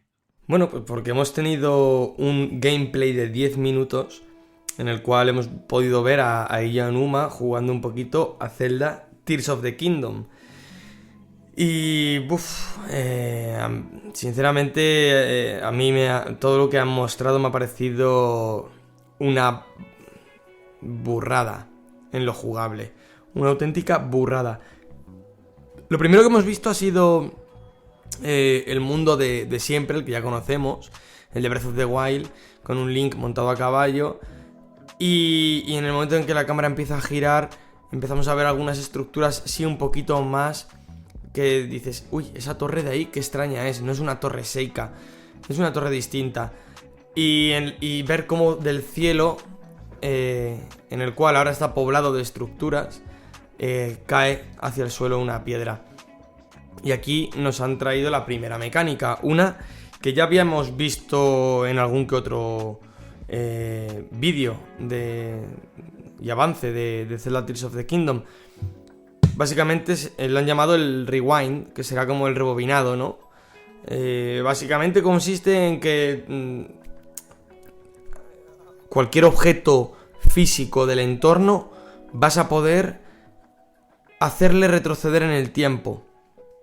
Claro, aquí en el gameplay lo que hemos visto es cómo Link se subía en esta piedra y volvía hacia el cielo, lo cual le ha servido como mecanismo para llegar a estas islas que se llaman Islas Celestes y poder jugar por esas islas. Pero esta mecánica en verdad da pie a muchas más cosas. Da pie a resolución de puzzles de unas maneras muy muy locas. Podrías activar un interruptor con un objeto y después devolverlo hacia atrás para que te abra una puerta, por ejemplo, temporalmente, y poder incluso huir de enemigos de esta manera. Es justo lo que he pensado. Cuando he visto lo del rebobinar, he dicho, esto es carne de puzzle, para los templos. Sí. Claro, totalmente. te puede servir. Hace tiempo ya vimos en algún... No era gameplay, pero en algún avance pudimos ver cómo una bola con pinchos caía, te la lanzaban los enemigos y tú la detenías en el tiempo y la devolvías hacia atrás reventándoles, ¿no? Incluso mediante las físicas que tiene el propio juego, que a día de hoy todavía en Breath of the Wild siguen saliendo muchas cosas súper interesantes con las físicas del juego, incluso rebobinando y añadiendo físicas, trampolines o lo que se te ocurra, porque este juego va a ser muy loco en cuanto a mecánicas y físicas, se van a poder generar cosas muy, muy, muy, muy locas. La siguiente mecánica que nos han comentado es el combinar. Y esto a mí me ha volado la cabeza porque de repente lo primero que se me ha venido ha sido Minecraft. Se ha visto en el vídeo como Link tenía un palo y ha combinado una roca enorme con un palo y ha construido una maza. Claro, antes veíamos como un enemigo, nuevo por cierto, le golpeaba con el palo y duraba 4 golpes con el palo en buen estado, luego se le rompía.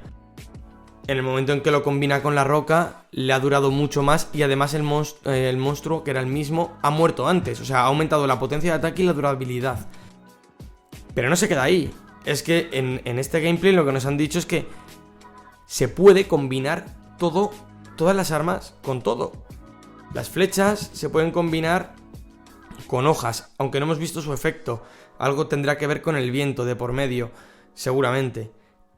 También con el jugo de Uchu, que es unas pelotitas, unas gelatinillas, que hay de varios tipos. Hay de fuego, hay eléctricas, hay normales, hay de hielo.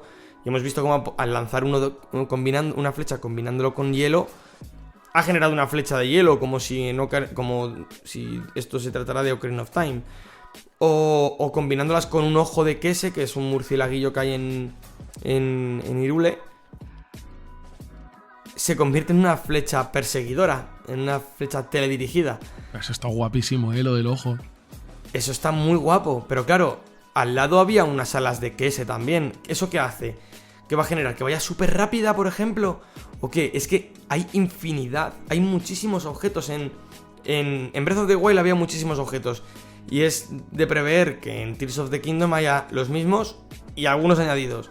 Entonces, ¿qué posibilidades nos da esto? O sea, me parece una locura. También hemos visto que no solo las armas o las flechas se pueden combinar, también se pueden combinar los escudos. Un escudo lo combinan con una seta que cuando la golpean genera una nube de humo y Link de manera subrepticia se escapa por detrás y puedes hacer ataques de oportunidad por la espalda.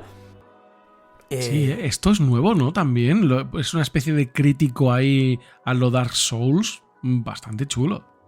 El atacar por la espalda ya existía en Breath of the Wild normal, pero me refiero a esa especie de eso. O sea, no es simplemente un ataque por la espalda, es como que le ensarta, ¿no? En una animación específica y todo. Claro, es que justo por la seta en cuestión que han utilizado, generas esa oportunidad. Súper interesante y que ya amplía de manera pues casi infinita el número de opciones que tienes como jugador a la hora de enfrentarte a enemigos que ya eran extensísimas en Breath of the Wild, pues ahora más aún. Otra mecánica más, la ultramano. Bueno, hemos visto como en un momento dado cogía un tronco, lo juntaba con otro y los combinaba.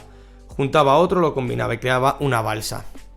Luego los rompía, no rompía los troncos, pero los descombinaba, mejor dicho, y los volvía a colocar de otra manera. Y colocaba unos aparatejos, que ya los vimos también en otro teaser, que al golpearlos generaban una corriente de aire. Como unos ventiladores ahí. Sí, como unos ventiladorcillos que durante un tiempo específico lanzan aire hasta que tú le das otro golpe si quieres cortarlo. Y se generaba una lancha con la que cruzaba un pequeño lago. Que ese lago se ha visto, o a mí me ha dado la impresión por lo menos, que aunque gráficamente pueda parecer, sea muy parecido al Zelda Breath of the Wild, en ese agua se nota que ya no es un juego de la Wii U para la Switch, sino que es un juego que se ha creado para la Switch.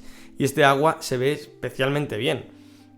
Y esta lancha es una locura. Es una mecánica que a priori podría parecer un poco como la primera, como la de combinar. Pero la diferencia es que cuando tú combinas dos cosas, un palo y una piedra, genera un objeto predefinido, por así decir.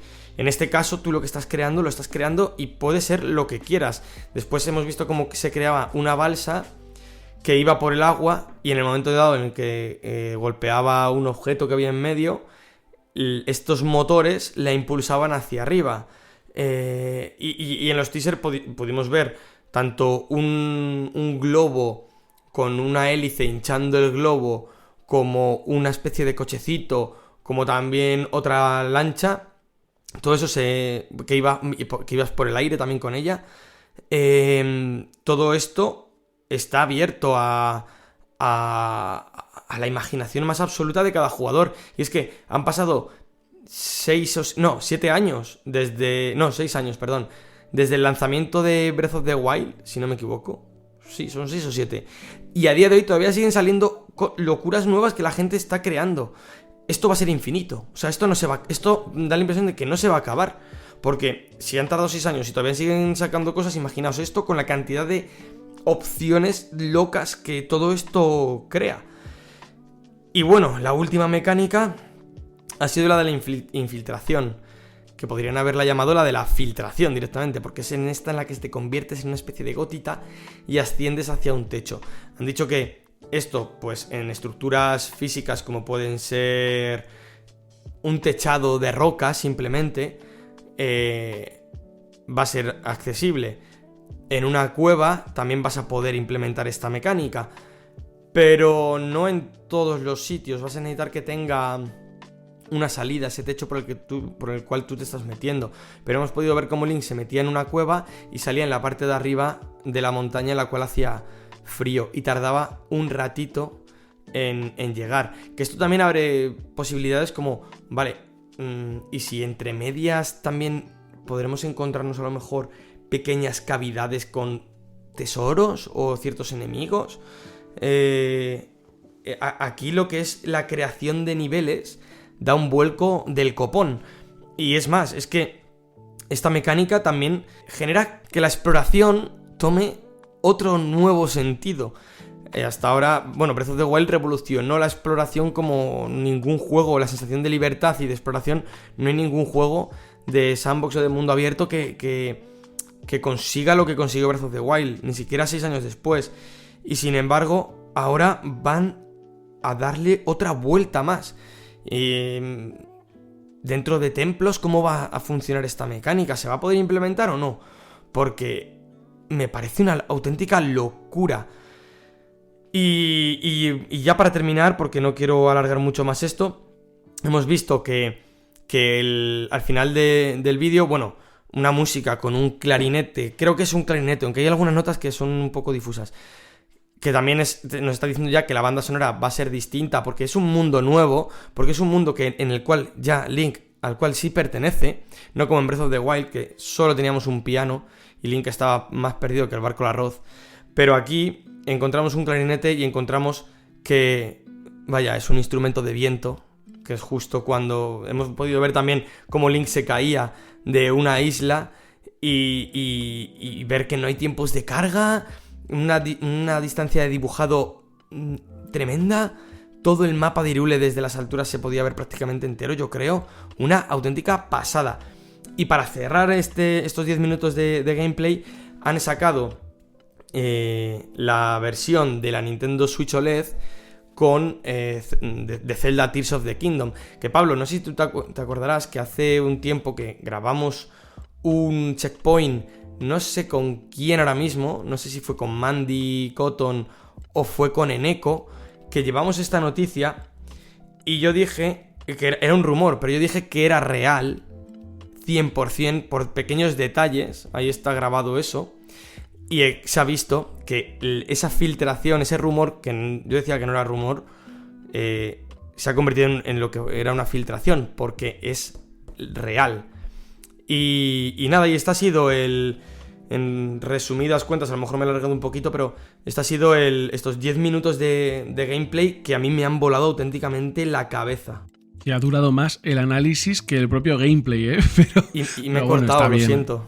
y lo siento. No, está bien, está bien. Ha habido cositas bastante interesantes que le van a dar un cambio. Esto, bueno, ha habido mucha gente de, no, DLC de Breath of the Wild. Bueno, yo creo que esto deja claro que, aunque se esté en el mismo mundo, tenemos no solo estas islas en el cielo, sino que a nivel de mecánicas va a ser una absoluta revolución. Habrá que ver todavía bueno, pues muchas cosas, ¿no? Cómo se plasma esto en el juego final, pero desde luego tiene muy buena pinta. Muchas gracias, Abel, tío. Y nada, vamos a pasar a la última noticia porque nos quedamos ya sin tiempo, pero no me quiero ir sin comentar otra de las cositas que han ocurrido recientemente, y es ese State of Unreal, un evento de Epic dedicado expresamente a comentar las novedades de su motor gráfico, ¿no? Del Unreal Engine. Un evento de 8 horazas en el que ha habido, pues os podéis imaginar, ¿no? Que revelaciones de todo tipo. Yo voy a contar las principales. Por ejemplo, una de las demos que más me gustó, la demo del todoterreno. Un vídeo donde con unos gráficos muy muy realistas estamos viendo una de las opciones de Unreal 5.2, la última versión del motor, y que utiliza una característica llamada ensamblado procedural para generar un entorno así de realista. También otra cosita bastante chula, el MetaHuman Creator, una herramienta que sirve para crear modelados y animaciones humanas, pero hiperrealistas y de forma muy muy sencilla. Y la mejor demo de esto se vio en el Hellblade, en el Senua's... No se llama Senua's Sacrifice ya, ¿no? Es la segunda parte de Hellblade 2, de Ninja Theory, donde hemos visto que utilizan este MetaHuman Creator para animar el rostro de la protagonista de forma muy muy chula. Recomiendo mucho que veáis este vídeo en YouTube o donde sea, si podéis. Y luego nada, ya termino con un par de cosas menores. Lanzan Fab, que es un marketplace para recursos de Unreal, que va a facilitar mucho la labor de diseñadores de Unreal. Y también novedades para Fortnite, porque Fortnite lo actualizan con Unreal 5, le da un montón de características que no voy a entrar ahora a describir, pero hago especial hincapié en Unreal Editor, lo cual le deja al usuario la posibilidad de crear su propio contenido para Fortnite. Bastante curioso, y que va a añadir un montón de posibilidades, bueno, pues a este juego que ya de por sí pues estamos viendo que es un auténtico fenómeno de masas, ¿no? Y nada, bueno, para terminar la sección, que aparte luego quiero que entréis también vosotros si os apetece, chicos, pero para terminar la sección hay dos características que se repiten mucho y que probablemente hayáis leído 1000 veces, como que son las grandes revolucionarias de este Unreal 5, el que va a ser el gran motor de esta nueva generación de consolas. Y estas características de las que hablo son Lumen y Nanite. Tienen que ver con iluminación, tienen que ver con densidad de polígonos en los modelados, pero como no sabíamos muy bien de qué iba este tema, bueno, pues le hemos preguntado a nuestro amigo Jorge Ocaña, el que es un diseñador profesional para Unreal Engine, y le hemos preguntado para que nos lo explique. Así que vamos a escuchar el audio que nos ha mandado. Estoy encantado de poder ayudar a los amigos del podcast de La Regla del 3 aclarando el tema sobre el que me han preguntado, de Lumen y Nanite en Unreal Engine 5, que sé que es algo que aparece por todos lados, pero en realidad muchos oyentes y jugones en ningún momento han sabido realmente qué significa toda esta verborrea y palabras raros que vemos cada día en las noticias sobre videojuegos o de motores gráficos. Así que voy a intentar ayudar un poquito a entender este tema, pues Unreal es una herramienta que uso cada día en mi trabajo, incluyendo, de hecho, estas dos funcionalidades de las que hablamos, que son Lumen y Nanite. Así que, ¿qué es Lumen? Bueno, para empezar, primero debemos entender cómo funciona la iluminación en el mundo real, y a partir de ahí podremos explicar qué es exactamente esto de lumen. En el mundo real la luz rebota en los objetos infinitas veces y va perdiendo fuerza en cada rebote hasta que tiene tan poca potencia que no la podemos ver. Por ejemplo, si un rayo de sol entra por la ventana en un salón de gran tamaño, no solo veremos el rayo de sol proyectado sobre el suelo, sino que dicho rayo de sol rebotará en el suelo o en la pared y continuará rebotando infinitas veces en todas las paredes dentro del espacio hasta que pierde toda su fuerza. Es por eso que dicho salón, alrededor del área donde ha impactado ese primer rayo de sol, quedará muy iluminado, pero según vamos avanzando hacia el fondo del espacio, también habrá luz iluminándolo, cuyo origen primigenio es ese primer rayo de luz que entró por la ventana, pero esta luz se irá desvaneciendo según nos alejamos de la ventana, ¿verdad? Es por eso que en nuestras casas no necesitamos tener las luces encendidas para que, cuando es de día, podamos ver todas las paredes sin problema, a pesar de que el sol no está impactando en ellas directamente. Además, como segundo apunte sobre el comportamiento de la luz, deberíamos saber que si los rayos de luz impactan sobre una superficie de un determinado color, cuando la luz rebota se lleva consigo parte de la información de color de dicho objeto, y es por eso que, si por ejemplo el suelo de nuestro salón imaginario fuese de color rojo, cuando el rayo de luz de sol entra por la ventana y luego rebota infinitas veces, tintaría de color rojo absolutamente toda la habitación, a pesar de que las paredes puede que en realidad sean blancas, las veremos todas rojizas. Y así es como funciona la luz en el mundo real. Pues bien, Lumen es un nuevo sistema de iluminación dinámica que recrea exactamente este comportamiento de la luz de manera realista, frente a los métodos de iluminación dinámica tradicionales en los motores de videojuegos que se olvidaban por completo de calcular los rebotes de luz, ya que es un cálculo tradicionalmente súper pesado para el rendimiento y no había posibilidad de recrearlo de manera convincente con tasas de frames adecuadas para un videojuego.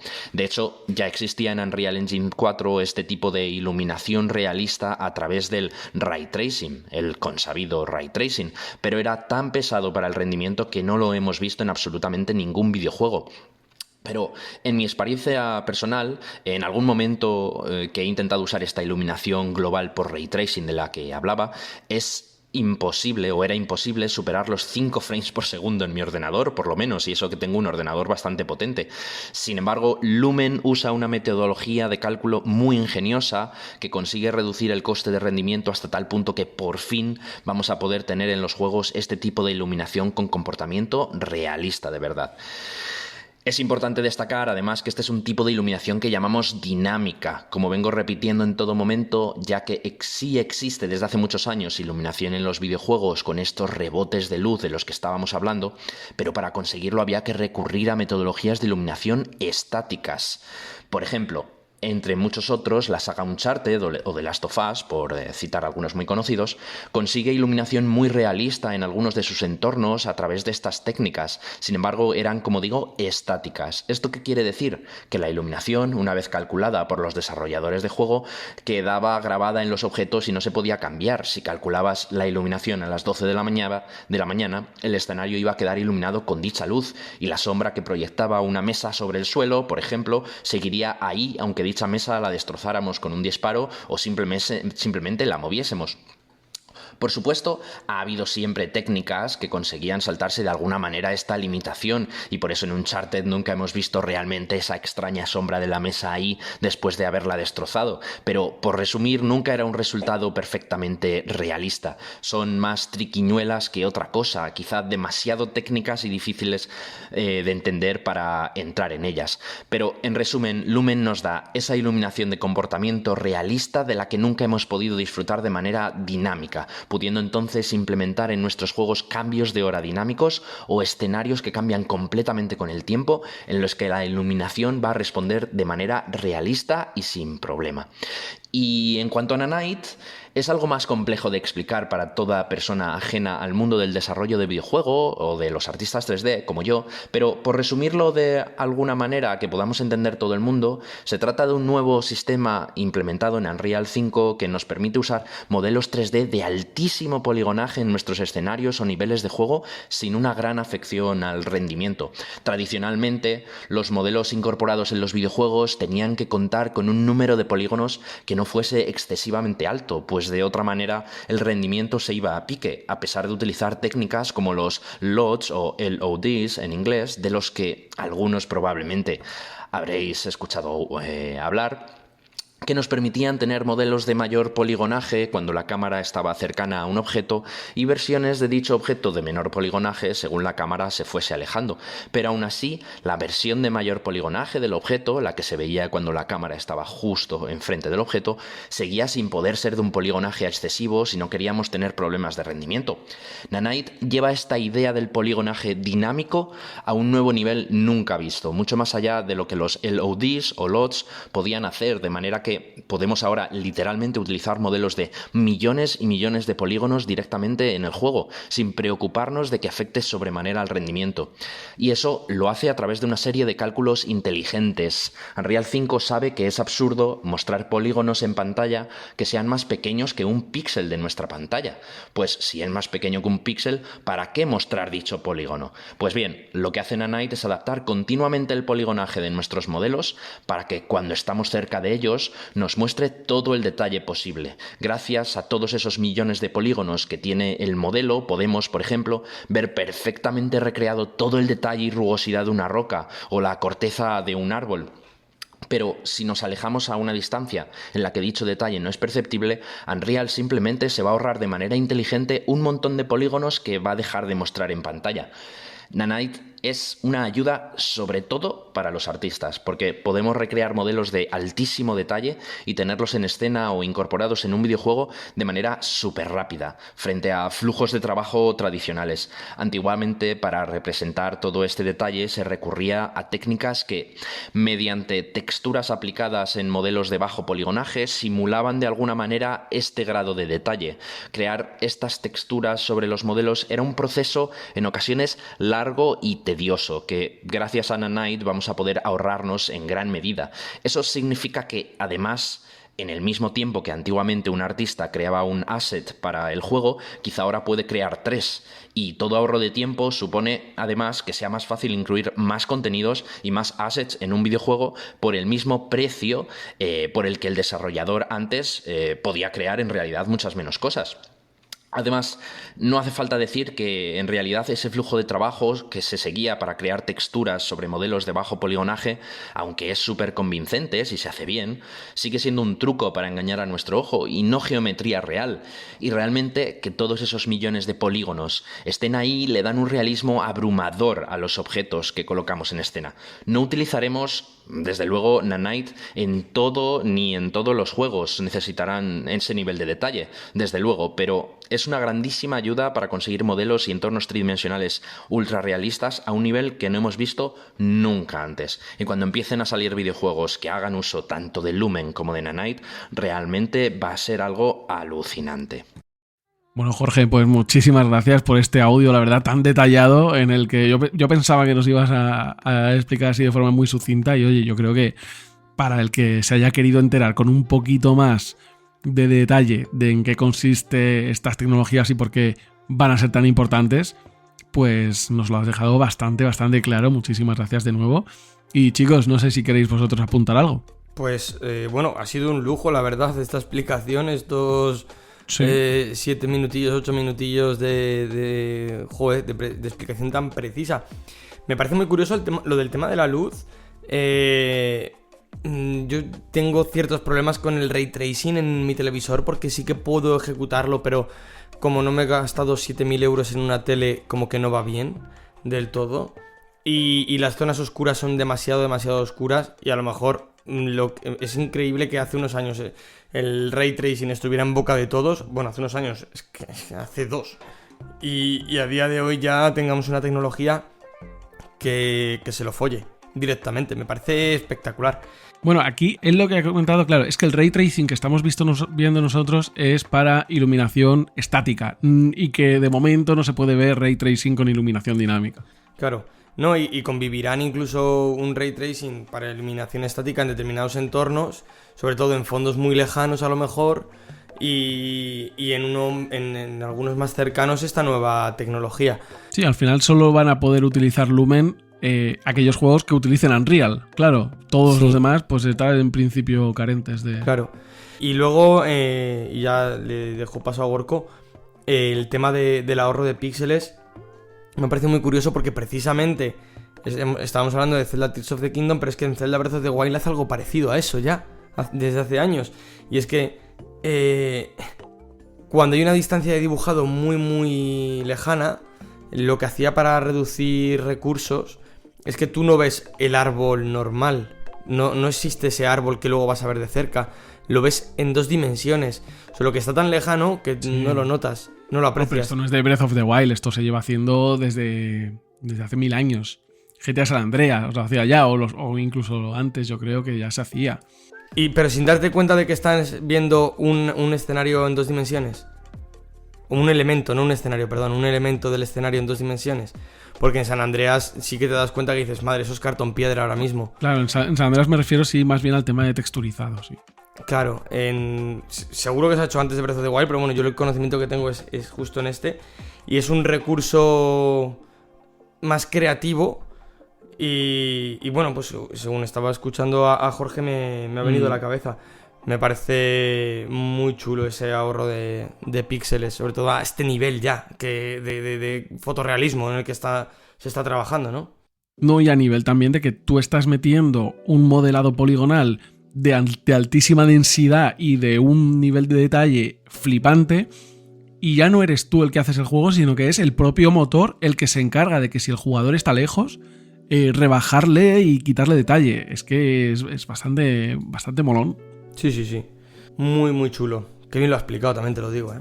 Sí. Sí, no, a mí me parece súper curioso el tema de... no sabía realmente cómo se iluminaba antes, ¿no? Como cuando ha hecho la referencia a Jorge muy explicativa y muy didáctica sobre la iluminación que se usaba antes del concepto que ellos manejan en Lumen, ¿no? O que se maneja con Lumen, de esta iluminación estática basada también en los objetos. No tenía ni idea, no sabía que directamente lo que programaban era cómo rebotaba y cómo iba a reflejar, ¿no? la luz los objetos, pero que sin embargo si eran objetos, pues como él bien ha dicho, ¿no? destruibles y demás, se podía quedar esa iluminación ahí. Y me parece que, claro, que eso dejaba ver demasiado los entresijos de un juego, mientras que esta incorporación de Lumen aporta ese sistema de tener una iluminación dinámica que suponga cada vez mayor semejanza con cómo funciona la luz en la vida real, ¿no? Y también lo que decías, ¿no? Nanite con este ahorro, bueno, con esta capacidad inteligente del ahorro de pixelados, ¿no? Y de poder tener en cuenta hasta qué punto algo, ¿no? Con toda la carga poligonal que tienen ahora los videojuegos, obviamente por los motores gráficos que estamos viendo, pues esta capacidad de discernimiento del propio motor gráfico a la hora de saber qué elementos son importantes o qué elementos están en primer plano o qué elementos también son interactivos, ¿no? Bueno, hace relativamente poco también se hablaba de un tema, ¿no? de programación con todo el tema de lo de las cajas amarillas de Resident Evil 4, que al final hay cosas, ¿no? que parece que pueden quedar feotas dentro del juego, de los videojuegos, pero que al final son necesarias, o que son trucos de programación, o que es simplemente, ¿no? el desarrollo de la propia tecnología de desarrollo, en el cual los programadores y los desarrolladores tienen que hacer fácil a la máquina que pueda tomar decisiones o encontrar atajos a la hora de decidir qué es importante, qué no, qué pistas se le da al jugador, porque no todo es tan sencillo en el campo de la programación como pensar, no, es que esto está mal hecho o esto está tal.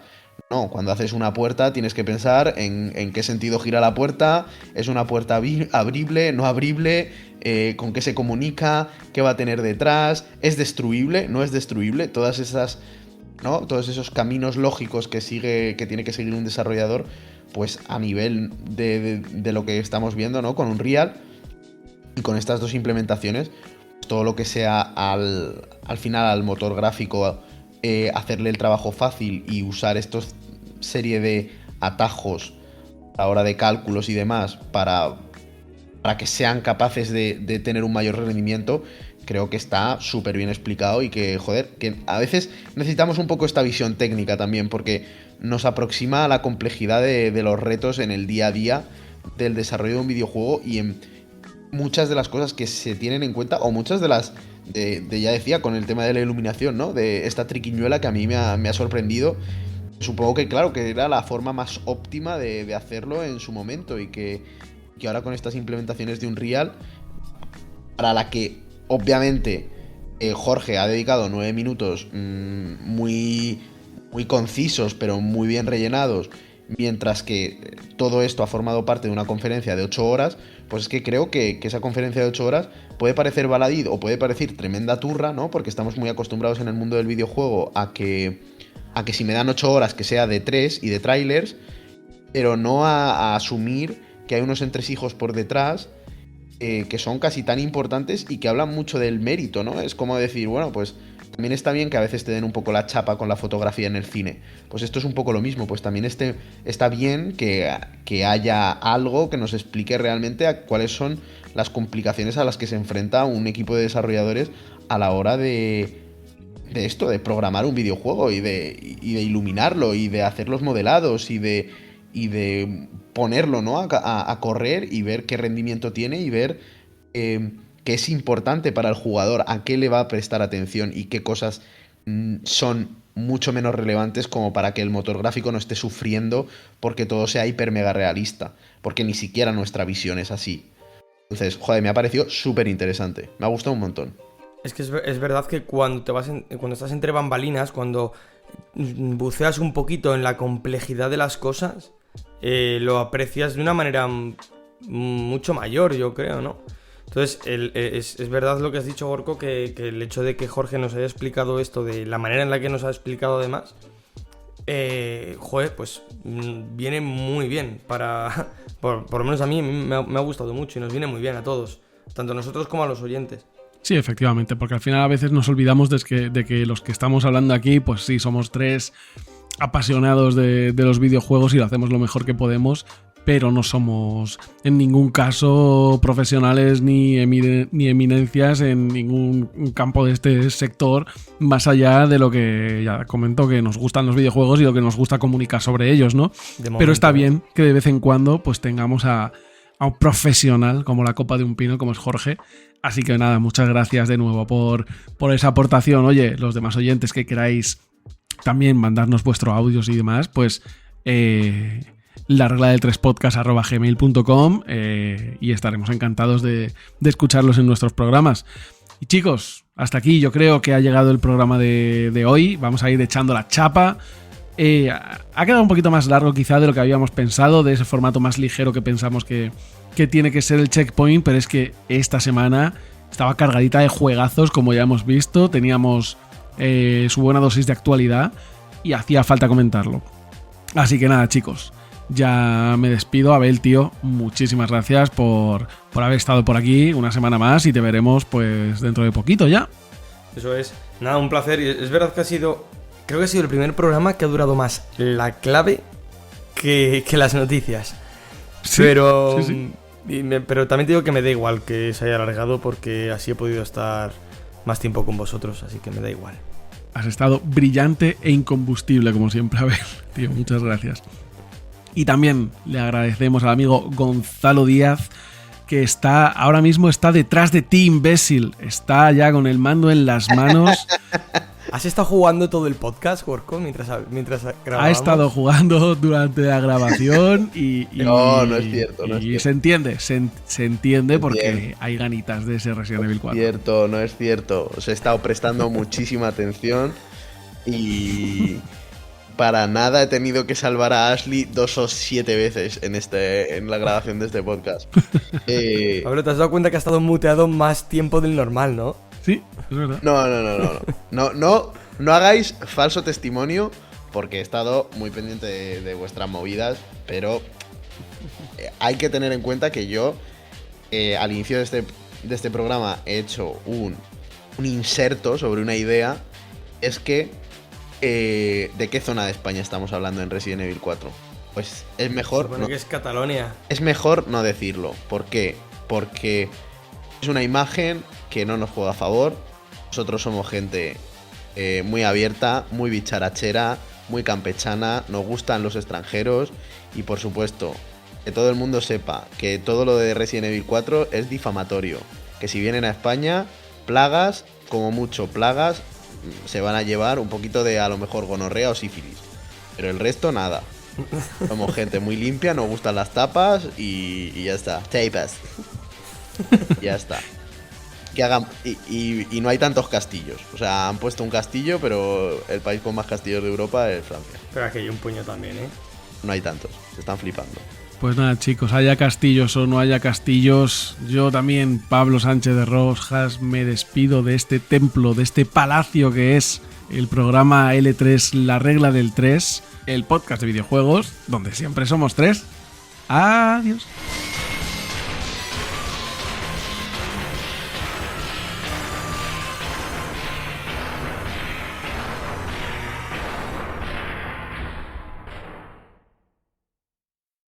Final Fantasy XIV Stormbrew. Estaba tragando.